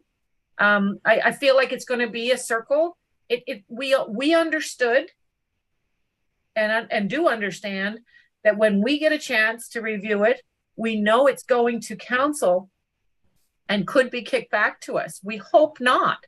We need the opportunity as a board to be able to, and as a commission, to be able to articulate exactly what we believe and agree upon is the right pitch to council, and then they get the opportunity to look at it. I appreciate your frustration and its timing, but frankly, it reads to me as restricting earlier in the process rather than later. I know council has to either send it back. They send it back with a no, but those commissioners that are counselors have a chance to hear the debate, and commissioners who are not counselors also can hear the debate as to what the rationale is, why they bring it back to us, and we can consider it. But this is backwards. Yeah, if I may, Councillor, I don't think this restricts in any manner. Respectfully speaking, the board will get the first look at the police budget. That is the process. That's going to happen on December 7th. The police and RCMP do not present to regional council their budget and business plans. I think, Mike, correct me if I'm wrong, I think it's February 1st. So it will come here first. And, and I'll also say, like, there's nothing preventing the board, and certainly Marty, jump in if I'm stepping over the lines on jurisdiction, but I don't think there's anything that prevents the board that you can bring up issues around budget at any other meetings. It doesn't need to be a specific meeting. There's lots of topics that are discussed throughout the year that you can certainly give the chief direction on to, you'd like to see something come back in his budget on that, right? So I don't think there's anything restrictive here. Like I said, we're trying to build capacity so that it gives both the board and council adequate time to have the proper debates, and that the proper direction is given up to council and then back to the board. But the board will see the budget and business plan on December 7th. The fiscal direction that's going to council on the 25th, that will not have any business presentation or budget or, with respect to HRP. That is the getting general budget direction for staff to go forward and build a budget on a particular tax increase and rate. Okay, my apologies. I do see now that I have a copy of the actual presentation that I misunderstood the sequence.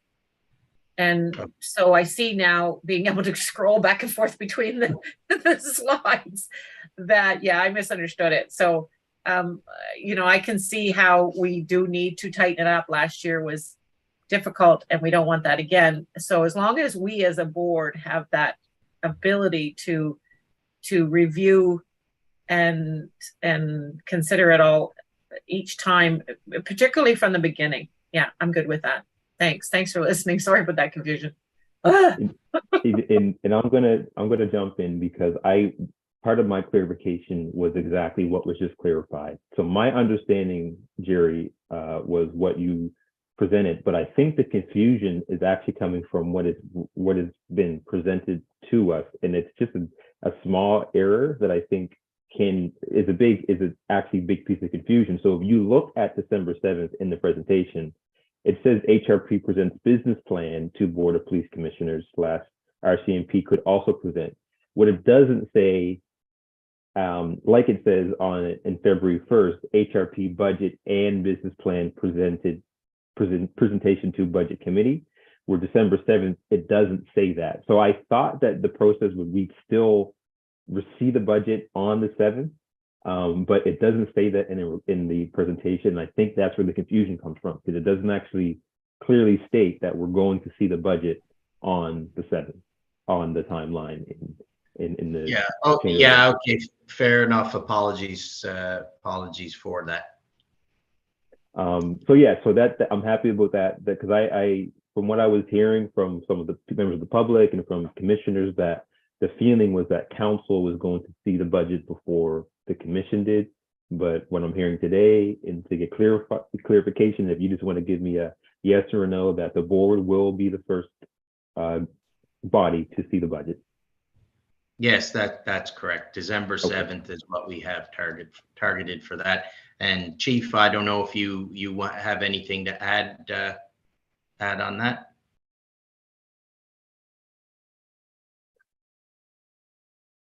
I don't see him jumping to the gun. Oh no, there he is. No, I'm here, Chair, through you. The only thing that I would say is it is a different approach than in the past. The other thing I would say is that in relation to the timing, and Jerry and I have had some discussions on this. I've also discussed it with other finance staff. We may need to bring the budget to the board earlier next year. We were a little bit behind this year, and September is probably a good date. My other piece of the discussion around this with Jerry was ensuring that the changes were aligned with the appropriate legislation. And I have been assured that they've been reviewed by HRM Legal, and that is in fact the case.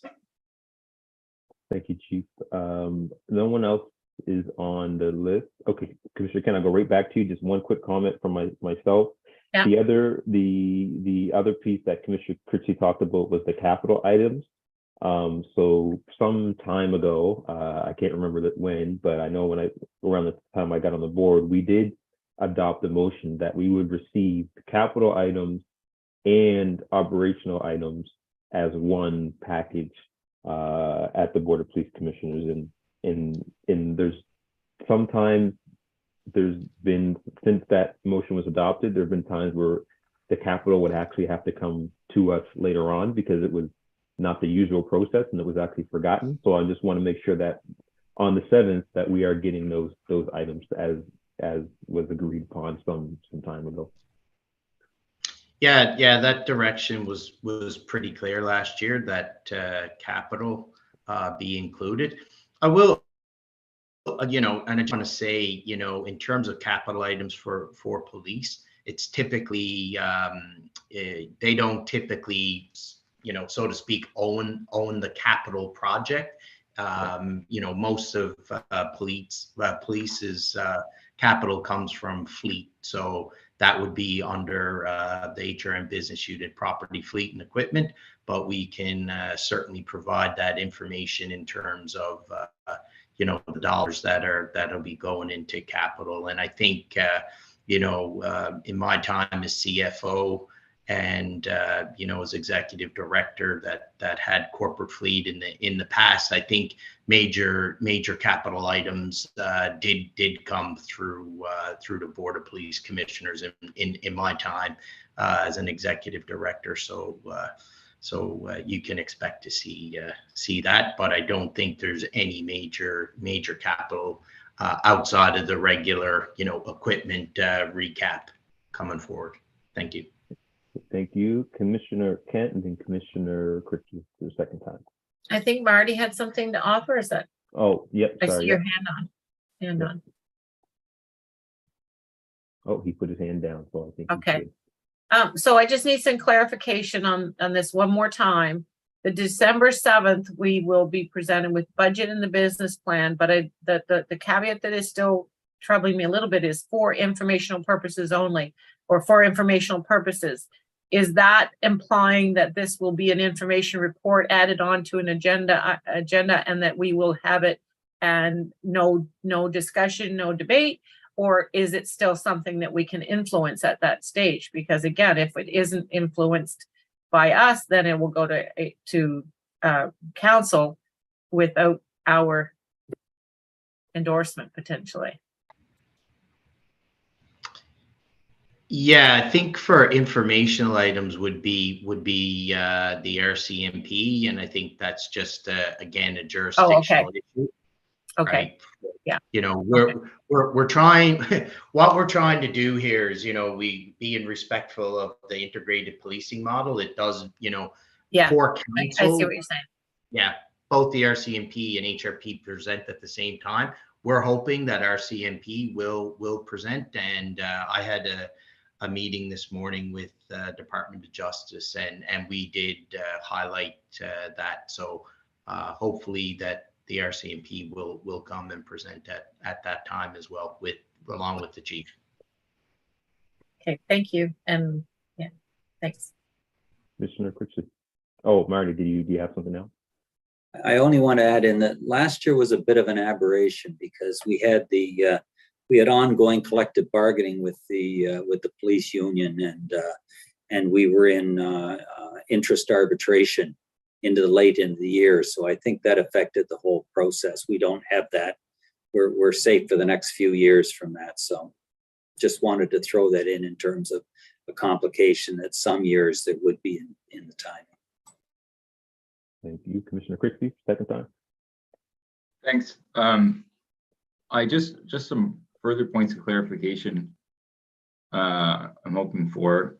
So the first two are really just sort of yes, no questions. So the first is, will the board, I understand that the capital expenditures that are related to HRP are not kind of housed within HRP. You talked about fleet, things like that. So will the board sort of nonetheless approve those aspects of the overall capital budget that are related to the HRP? In adopting this process, is council still restricted to approving, basically approving or rejecting the budget, or is it taking on an additional power? Like, when it gets to council, is it a yes or no decision, or is there a more fine-grained decision? So has it changed from last year in that respect, where it was a yes or no?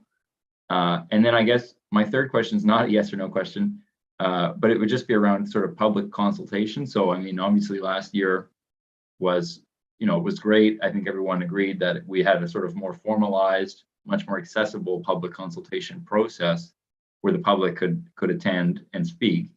And I know that, that was greatly appreciated in large part. Many of the speakers indicated that.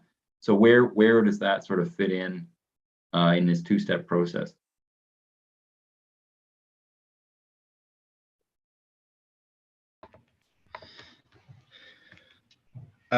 Thank you, Councillor Critchley. So again, just on the capital piece, as I mentioned before, capital as it pertains to police is pretty much a recap process, right? So most of that capital is within fleet, so it's based on need and basically amortization and depreciation of our vehicles and equipment, right?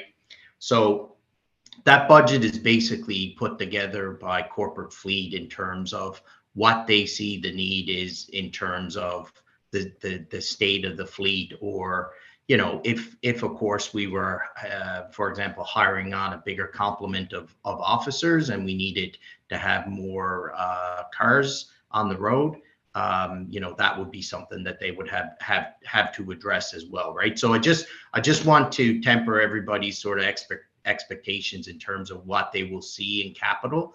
It is basically a capital renewal budget, and it is fleet intensive. So for example, if for example there was a new headquarters or something like that coming forward, I think that would be something that would definitely would get some more direction maybe from the board or whatnot. But I just want to say, in terms of your major capital expenditures, it is pretty much a renewal budget, but we will provide you with the specifics on that. The other piece, what was your other question there? I'm sorry, was on capital and regarding the decision of council on the police budget, a yes or a no. effectively. Yeah, so I think, you know, and I'll probably get Marty to help out with this one, but essentially, yeah, it's you know, council, as Mike said in the presentation, can approve you know, the budget on a global basis. So it's a yes or no. Marty, anything to add on that?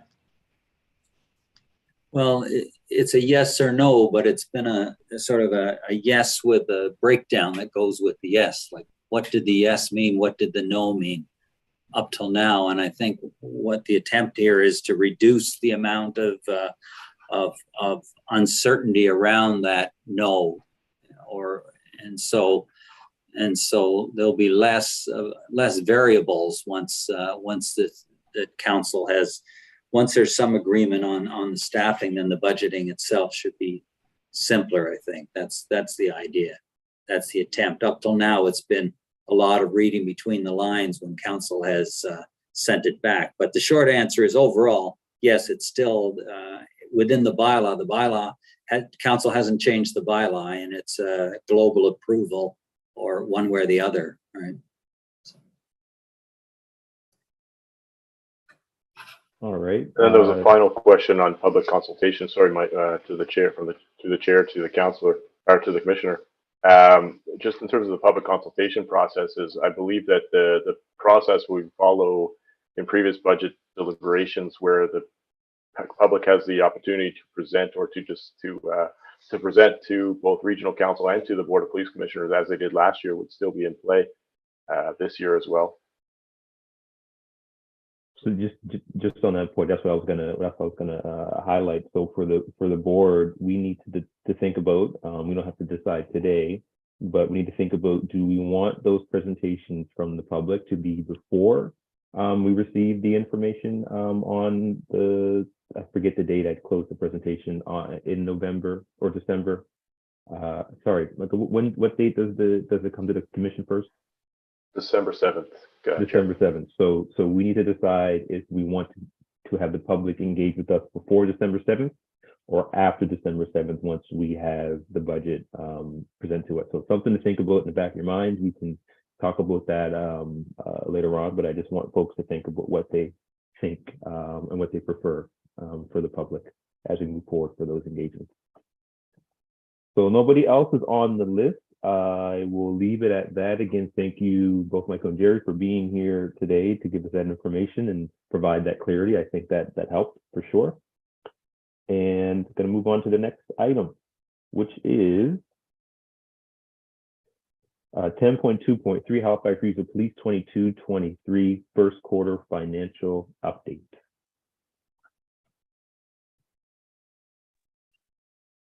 Thanks, Chair, and through you to the commission. We did distribute a report last week for inclusion in the budget package.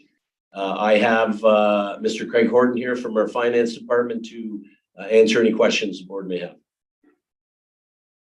Thank you. Any questions from board at all?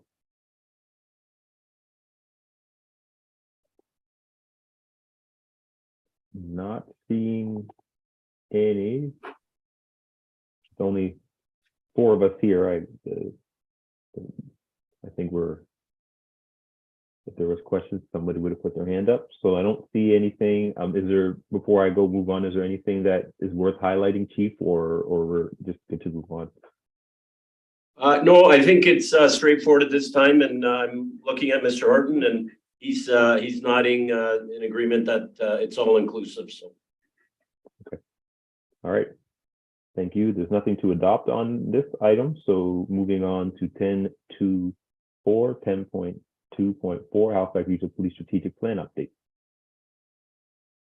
So thanks, Chair. That's us again. And additionally, we did send out a report last week for the information purposes for the board.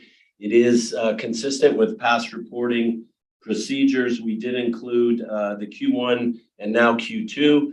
So the board had a ready comparison. That was one of the requests that came out of a previous presentation. And happy to take any questions that the board may have on that. any members with questions on the strategic plan update? Commissioner Critchley. Thank you, Chair Smith. I'll try and be brief. Chief, I'm just looking at the new items, mainly listed on page 2 and 3.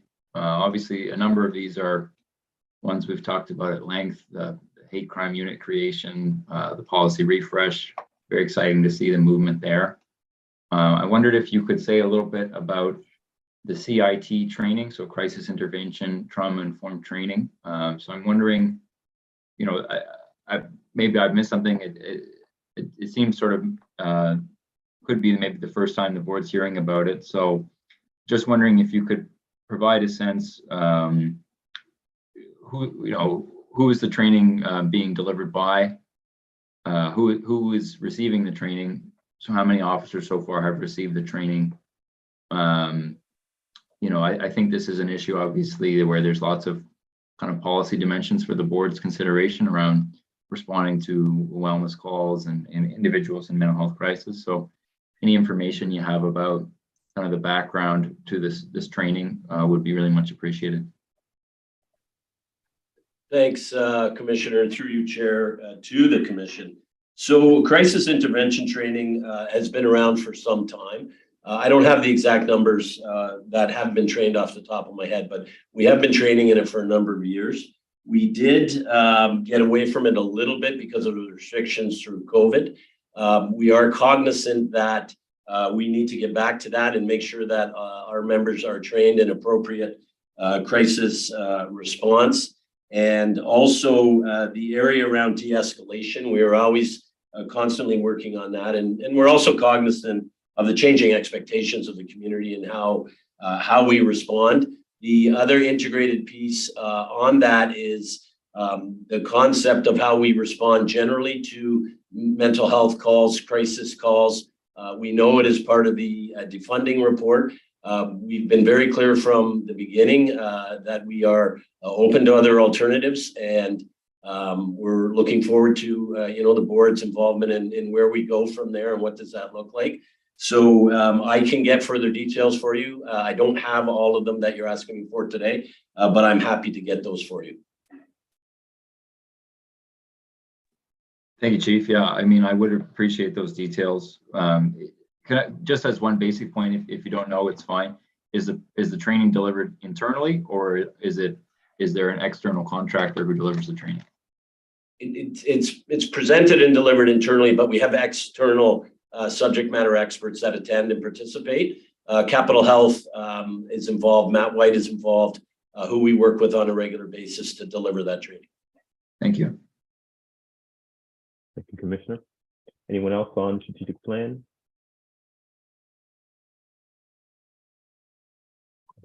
Seeing none.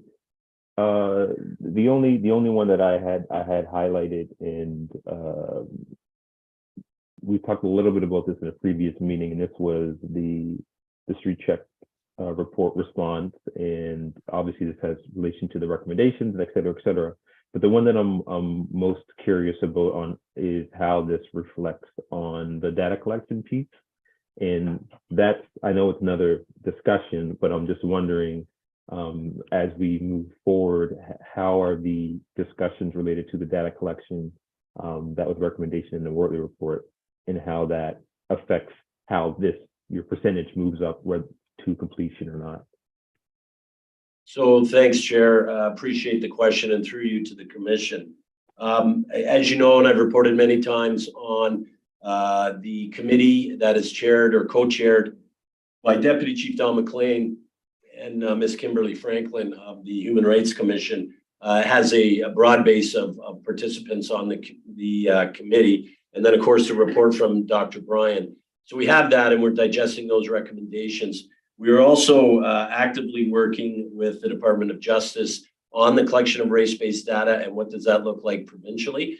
We are also working with and actively meeting with Statistics Canada to say what does that look like nationally, and how do we fit in.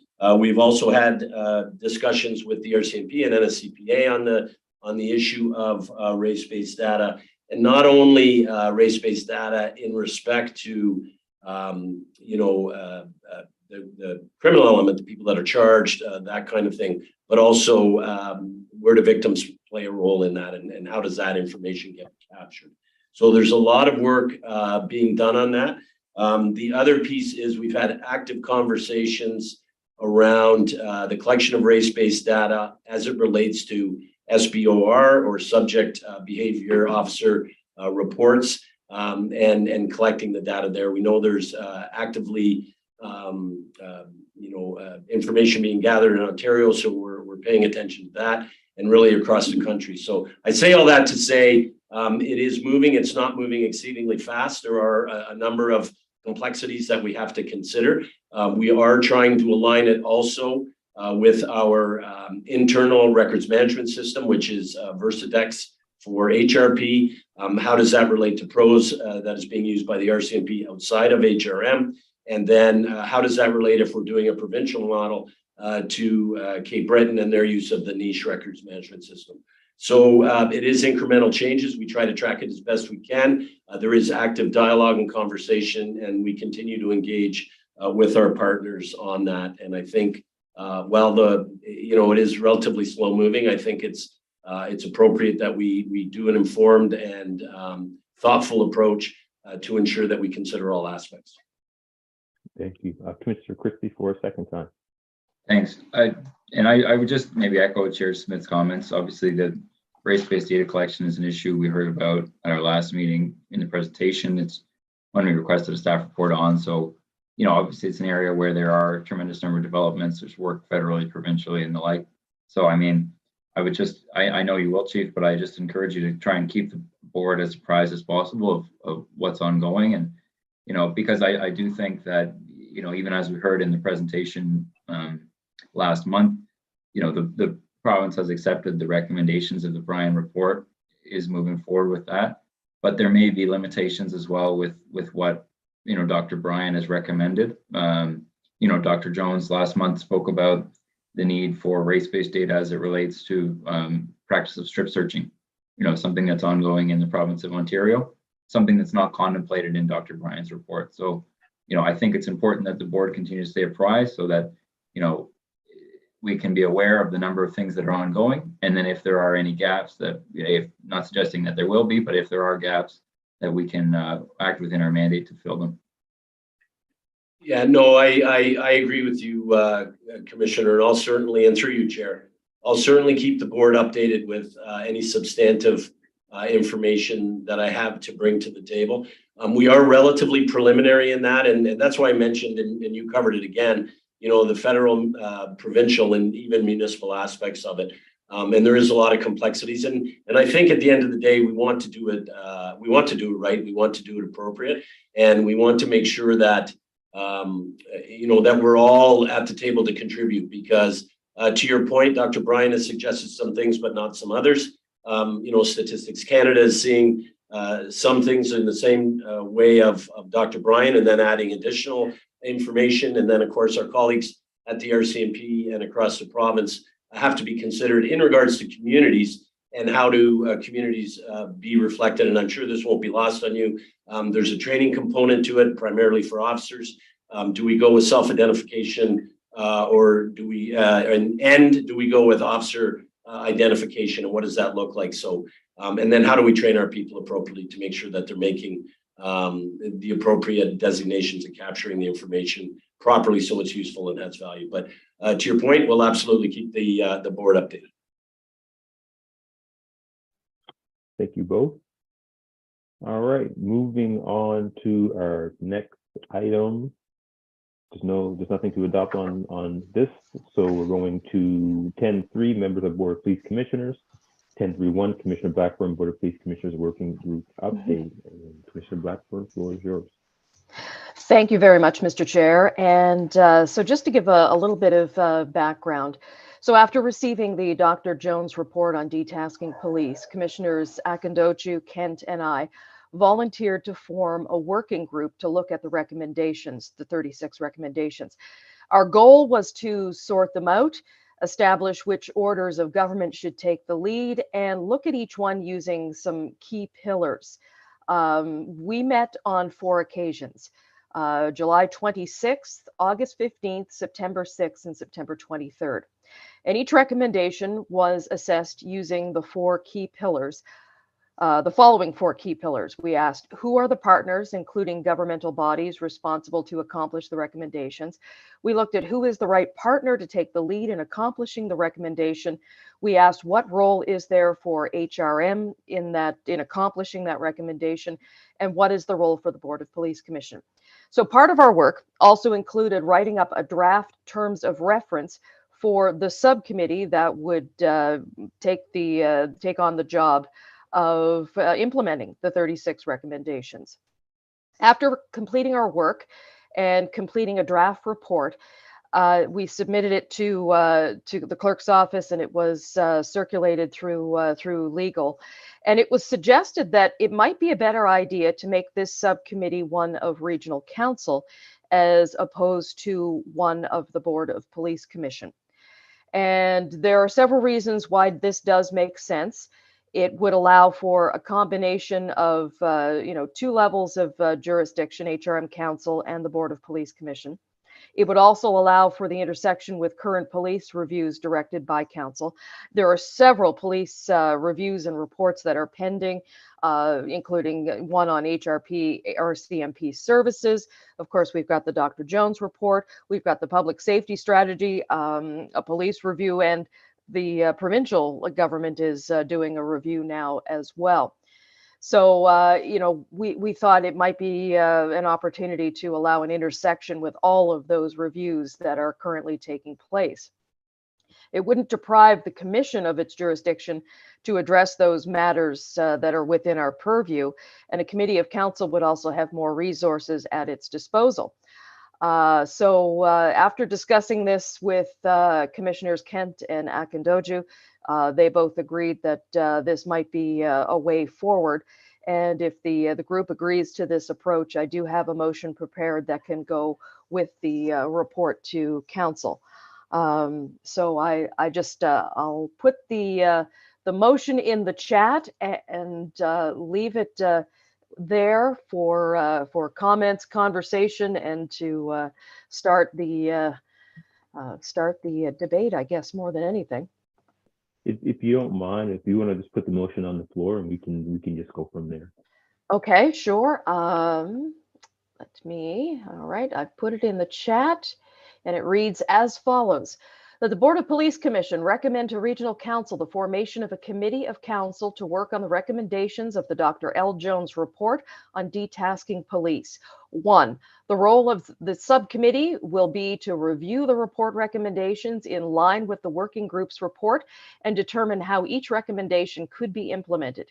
2, the membership of the committee would include 2 Board of Police Commission members, 2 HRM councilors, 2 representatives from HRM, the CAO's office, public safety office, social policy, etc., representative from the province of Nova Scotia Department of Justice, representative from Halifax Regional Police, representative from Halifax District RCMP, and 4 members at large from the community with relevant experience. 3, the subcommittee will provide regular updates to the Board of Police Commission. I so move. Second. Seconded by Commissioner Kent. Thank you very much, Commissioner Kent. So I guess, the one part that I did struggle with was the membership of the committee. 2 HRM counselors on this subcommittee. I don't know if 2 is too few, 4 is too many. I'm not sure where the sweet spot is, so certainly open to discussion and amendments on that. And I'll just leave that with you and look forward to the conversation. Thank you. All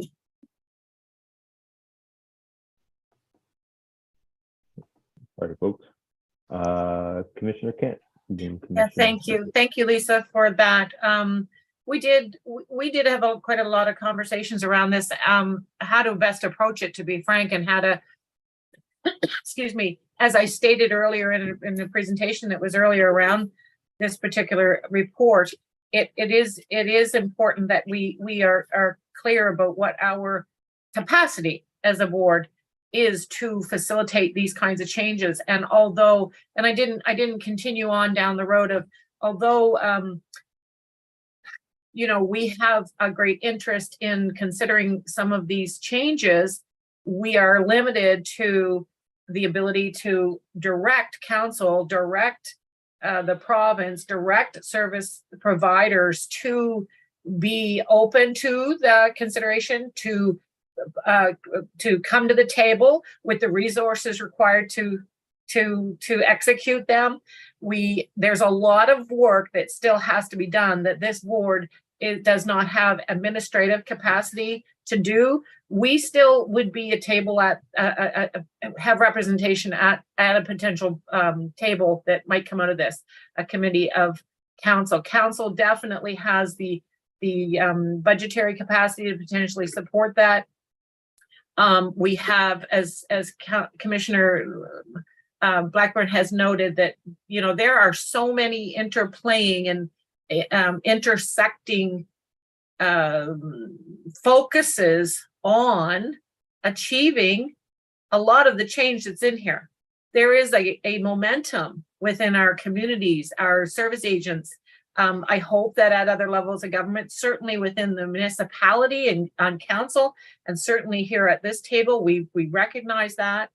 But it is not these are not simple changes. There may be, and we wanted to make sure that we unpacked a lot of it first before proceeding with bringing opportunities to this table. And now that we've done that, and we can feel if this goes forward and is adopted through council, we could feel more comfortable with executing some more of the things that we can do here on the board within our framework and within our influence with the chiefs that are involved, the service delivery, the impacts of these changes.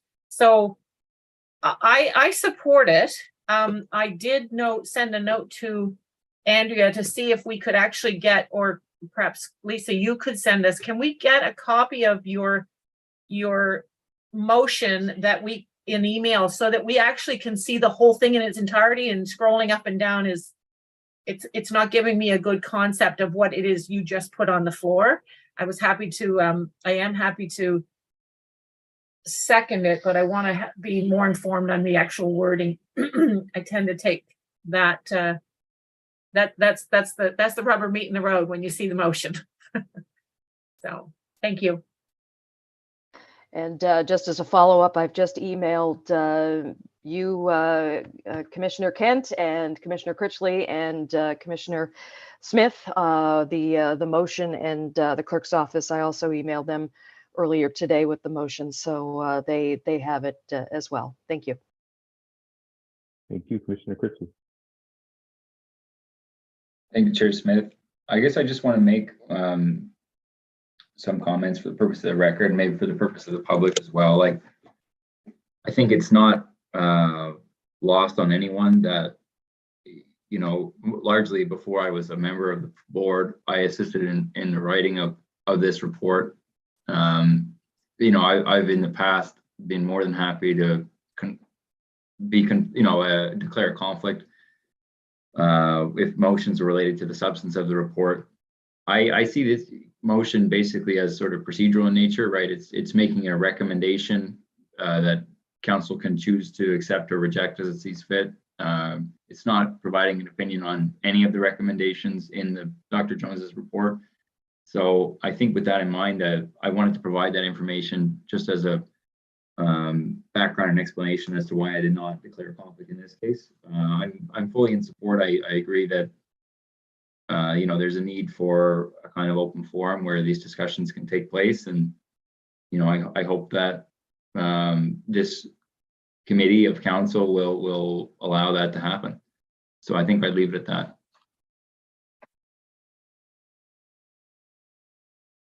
Okay, thank you, Commissioner. Before I go back to Commissioner Kent, I'll just also provide some comments. So I definitely support what I see in terms of the motion and moving forward. the biggest piece that I'm concerned with is just the timing. And there's lots of factors of why it happened to get here at this point. But for us, I don't know how. And maybe Commissioner Critchley, you can tell us when you submitted that report. But it's been a few months since that report has been submitted. And I'd hope we'd be at a point where we could at least be digging deeper into those recommendations. And as it was commented today, that we could start to hopefully think about how that would be included in a budget process. Maybe not this budget, but at least being in a place where we could start to talk about those, how those aspects would be implemented. Again, I'm not saying that you didn't work hard, because you mentioned all the dates that you met and all the critiquing that you did do. It's just really just the point of, I know that the public wants to see us get to a point where we're dealing with the recommendations, and I just hope that folks who worked on this don't feel that their work isn't valued, because I definitely think it was a lot of hard work and a lot of consultation and a lot of input and research to get to the point of presenting that report, and I'm very thankful for that.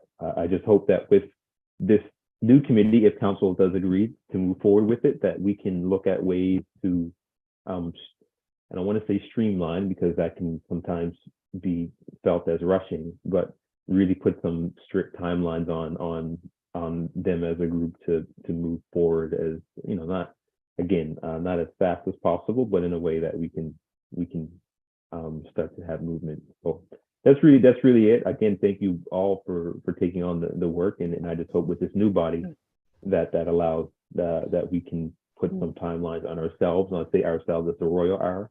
I don't know if I'll be on this committee or not, but just put some timelines so we can see that work move forward. And Commissioner Blackburn, I'll let you speak since you put the motion on the floor. Thank you, Mr. Chair. Yeah, and if I could just address the timeline, it was I guess it was because it took so long for us to get to this point that that was another reason why we felt it was better to make this a committee of council, because the delay early on, as you point out, and as our speaker pointed out, we got this report in January, and then it was a case of, okay, looking at the recommendations and looking at all the other reports and studies that were taking place, the things that were already in flight. And then there was the concern of, well, if we start down this path and do this as Board of Police Commission, we'll be doing this in a silo. And so there was the conversation of how to, do this work, but not tread on the feet of those who are doing other police-based work.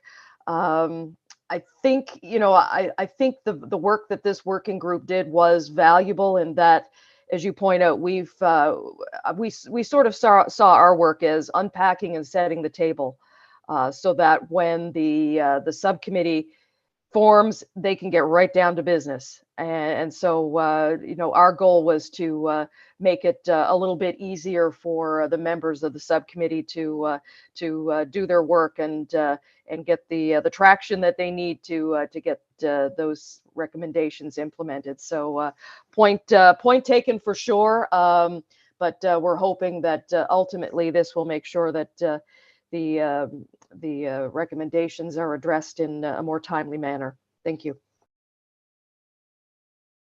Thank you, Commissioner Critchley, for a second time. Thank you. I just want to make. Oh, sorry. Do I need to? Sorry to interrupt. Do I need to extend the meeting, clerk? Yes, Chair Smith. If you want to extend the meeting beyond 3:30, please ask for a motion. Okay. Motion to extend the meeting. Thank you, Commissioner Critchley. Seconded by Commissioner Kent. Thank you, Commissioner Critchley. Thank you. I just want to make again two sort of procedural points. Like there may be recommendations for you to consider. I mean, obviously it's council's prerogative. It'll be a committee of council, but I think all committees, to Chair Smith's point, benefit from clear expectations, and clear expectations are set by having terms of reference. So, I mean, I would encourage you to consider, including to some extent in the motion, recommendation that the committee, its first order of business be the creation of a terms of reference. So I'm not sure if that's a friendly amendment or if it's kind of contemplated under the motion as it is right now, but sure, Marty. I think whether it's a friendly amendment or not will depend on how Commissioner Blackburn views it. Sure, yeah. It's probably not a bad idea. The other thing I wanted to mention was in the motion itself, just as a procedural matter, there's we're referring to a committee and we're referring to a subcommittee at different parts. And I think that's because of the transition from the board to the council. If it's council, it should be a committee, and where it reads subcommittee should read committee. That's all. So just for clarification, so on number 1, where it says role of subcommittee, that should be role of committee? Correct. Okay. Friendly and amendment. Number three. In number 3, okay. So then to replace subcommittee in number 1 and number 2 with just committee, and that's friendly from the mover and seconder? Absolutely. Yeah, absolutely friendly. And part of the initial report that was submitted did include a terms of reference. Certainly I can make that draft terms of reference part of the report that goes to all of council, and they can choose to follow it or not follow it as they see fit. Sure, thank you. And just the other kind of procedural point, I just, obviously your working group met a number of times and they were presumably, I'm not sure, you had talked about kind of 4 pillars used for the purpose of assessing the recommendation. So my hope would just be that if there was a report or anything, or, any, maybe report's too formal a word, but if, notes or something that came out of those meetings of the working group that could be shared, first primarily with the board, but then of course with the public, then I think, if that's available and you'd be willing to share that, I'm sure you might appreciate it. Yeah, and have no problem with that. I don't know procedurally what that process is. I did submit sort of preliminary notes and to the clerk's office, and I think they put it together into a report format to be circulated. But perhaps Marty can further elaborate on that one.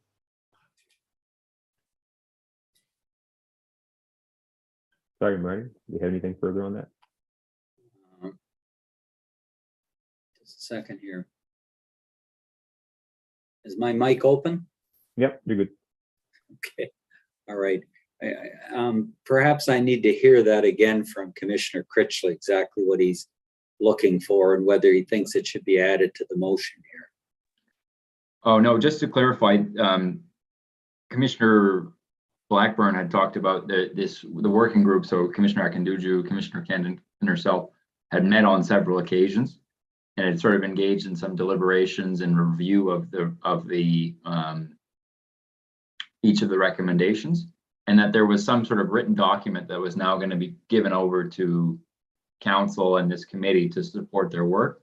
And I was just asking that if there is a written document kind of derived from those meetings of that working group, whether that could be shared with the board and then ultimately with the public.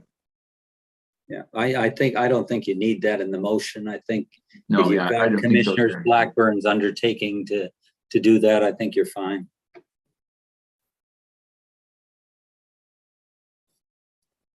I think you have that undertaking. Do we, Commissioner Blackburn? Thank you.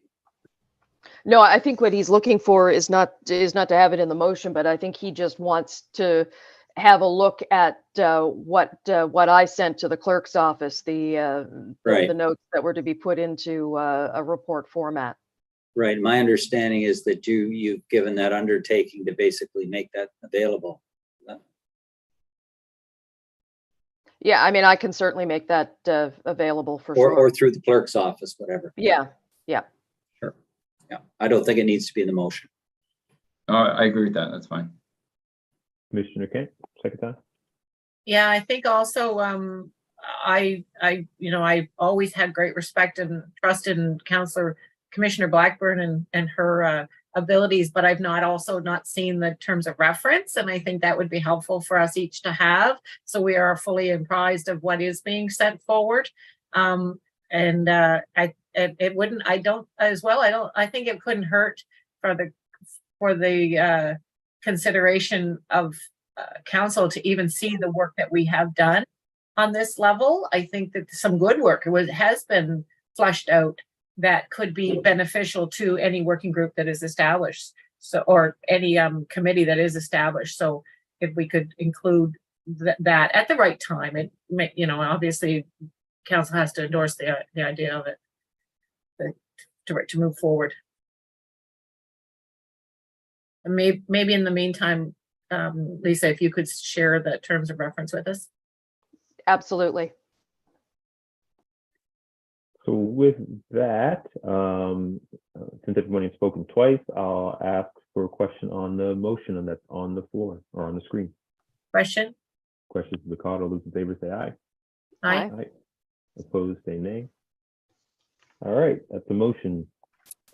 That will go to council. Moving down, 10.32, that has been deferred until next meeting. That was a sponsor recommendation from the Office of Information and Privacy Commissioner of Nova Scotia from Commissioner Critchley.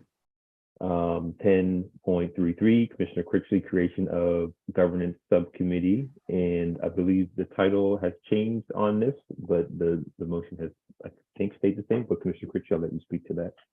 Thank you, Chair Smith. I'll read the motion, and there is just a wording change. So it's a two-part motion. Part one reads that the Board of Police Commissioners create a policy subcommittee composed of no more than 3 members of the Board of Police Commissioners, no fewer than one of whom will be a member of HRM Council, as well as any number of members of HRP, HRM, and the public as the subcommittee deems necessary. And number 2, that the chair of the Board of Police Commissioners direct that the subcommittee prepare a terms of reference governing its work to be reviewed and approved by the Board of Police Commissioners at a future meeting. Second. Second by Commissioner Kent. Okay. So I'll speak very briefly. I think everyone understands. I probably bother everybody by quoting it every meeting, but we have duties under the Act under 55.1 and 55.3. Under 55.1 sub B, they include providing administrative direction, organization, and policy required for the maintenance of an adequate, effective, and efficient police department. The chief has done a great job in recent months, providing us a lot of information about the kind of really excellent ongoing work of the HRP policy refresh. I think the chief, before my time on the board, was very candid that, in response to Commissioner Blackman's motions to release a number of the policies publicly, that a number of policies had fallen out of date. They weren't being reviewed and refreshed on a normal policy review cycle of about 5 years. And that there was an obvious need for a policy refresh within HRP. And I guess what I would suggest is that, to date, the board has played some role in providing and reviewing policies. In meetings, commissioners ask questions about policies, and the chief is always happy to oblige in answering those questions when the information is available to him. Obviously, just very recently, we received information about the policy refresh process, as well as the extra duty and off-duty policy. What I'm suggesting here is that there be a subcommittee created, and it would provide kind of a more formalized way of participating in the policy refresh in keeping with the board's duties. The subcommittee would meet on a sort of periodic basis together with members of HRM, HRP, and members of the public kind of as needed. And it could play a role in doing a number of things. So first, identifying possible priority areas for policies in need of refresh or new development. 2, providing feedback on existing policy priorities identified by HRP. I would note those are the policy priorities are those that were included in the chief's document he provided to us about the policy refresh. So those are the policies that are kind of, I believe in the word is in flight in terms for refresh. 3 would be providing feedback on proposed policy amendments and new draft policies. And 4, together with HRP, finalizing drafts of new or amended policy for the board's review and approval. I want to be very clear that the subcommittee would not have any specific decision-making ability. It would instead focus on, the board's work from the kind of governance and policy lens. And I would submit that the subcommittee would have a number of possible benefits for the board. So if we were restricted to 3 members, it's not a formal meeting of the board. We wouldn't be bound by the same kind of very strict formal procedure under Administrative Order 1. By permitting flexibility in terms of membership, we could invite subject matter experts from the public, provide feedback on specific priorities or policies as needed. I'd suggest this is in keeping with the board's duties to act as a conduit between the community and the police. And just to give an example of that, and this is one that the chief and I talked about when we met to discuss this, there's policies obviously that are already in place regarding things like the search of transgender persons, whether they be in the prisoner care facility or out in public. And, that would be an area where I'm sure the policy is excellent as it is, but that subject matter experts from that community could probably provide, some important feedback for the HRP's consideration and the board's consideration. And that could be done on a kind of more ad hoc basis through this subcommittee than the board process would otherwise allow. And I think this will be an important one for everyone, just also in light of how long our meetings are even today, that by providing a forum for more of the board's work to be completed outside of meetings, the subcommittee would likely improve the efficiency of our meetings. The meetings could be focused more on, the subcommittee reporting and the board making decisions based on that reporting, as opposed to having to go through the process, the motions of doing that in the meeting itself. And I would also just note in closing that this idea of creating a committee was also identified in our strategic plan last year as something that we wanted to do.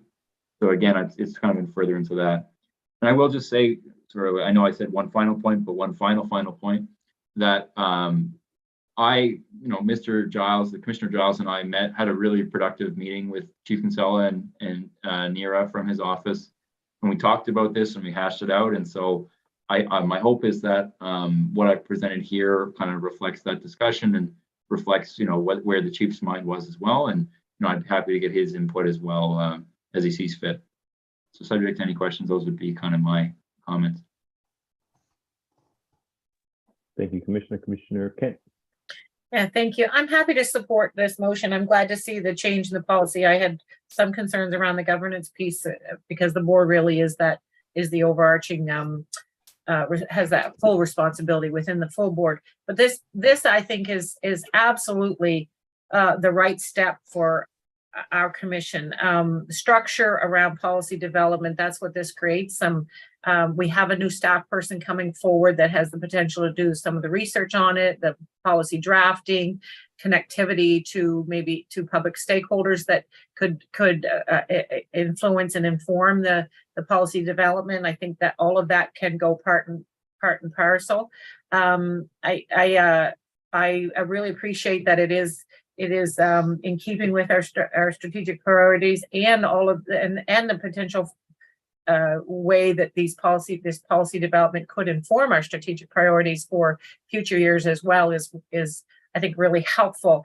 I think it's really important that we create some accountability structure within the terms of reference so that there is very clear understanding that the policy development at subcommittee needs to be ratified in the full board with endorsing it. And also I hope that at some point we can continue to grow the functionality of further subcommittees to help us to create again these opportunities that Harry spoke to, which has been on my mind more recently, of how do we get more work done behind the scenes on development that then gets fully debated in the public later. It's a key feature that we're bound legislatively not being able to meet in a larger forum. So this, I think, can do the trick. We also have members of our committee. One of the benefits of our commission is that we have diverse backgrounds coming forward.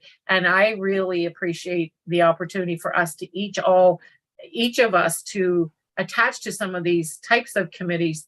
So we each have the ability to contribute in ways that sometimes in a public forum, in our public meetings, those opportunities don't come along. We all have something to offer, and these can bring those to the forefront. So I'm happy to consider it. I have a question for Marty that I think is, well, certainly would be important to me and to any commission member who may not sit on the committee. There is still a potential benefit for us to learn from some of the dialogue. Is there any reason to prevent us from being able to be observers at a meeting without meeting the test of being quorum, even if we're not engaging but we're listening? So we have three members in the room I got it. as participatory. I got it. I need to think about it. Need to think about that one and just think about it because, okay. You know, as you know, we're on the edge there somewhere in the middle. So which side it falls on, I don't know, but I'm happy to have a look at it. Okay, And let please. you know. Sure, no problem. Thank you. Thank you, Commissioner. That's it for me. Thank you. Yep, thank you. Thank you very much. I will then call for the question on this. All those in favor say aye. Aye. Opposed, say nay. All right, great. That's adopted. Thank you. So that looks like it's it for business. Commissioner updates, we have none. We are added items. We do have an added item for in camera that we'll deal with in camera. Items for future consideration, we have none. Before we go in camera, I'm just wondering if there's any notices of motion from members. Seeing no notices of motion. Date of our next meeting is December 7th for those who are here, and I'll ask for a motion to go in camera. Oh, sorry, before we do that, if we can adopt the minutes from October 5th, that'd be great. I'll move that we adopt. Thank you. Moved by Commissioner Kent, seconded by Commissioner Critchley to adopt the camera minutes, October 5th. All those in favor say aye. Aye. Aye. Opposed, say nay. All right, a motion to go in camera. Moved by Commissioner Kent to go in camera. And can I have a seconder, please? Seconded. Oh, everyone's gone. Seconded by Commissioner Critchley. Is that clear? All right.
All right, so we got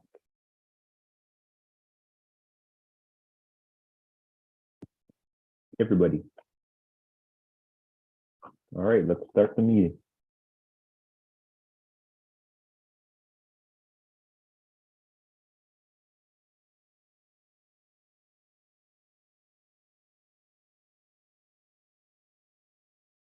Are we good to go? Just start. Yes, Chair Smith. So we Okay. just proceed with the ratification motion. All right, thank you. If you just want to put that in the chat for whoever's going to read it reference, that'd be great.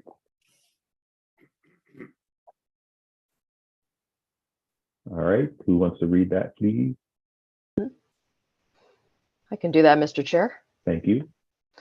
I move that the Board of Police Commissioners direct that the private and confidential handout dated October 5th, 2022 be maintained private and confidential. I so move. Second, Seconded by Commissioner Kent. All those in favor say aye. Aye. Opposed to nay. All right.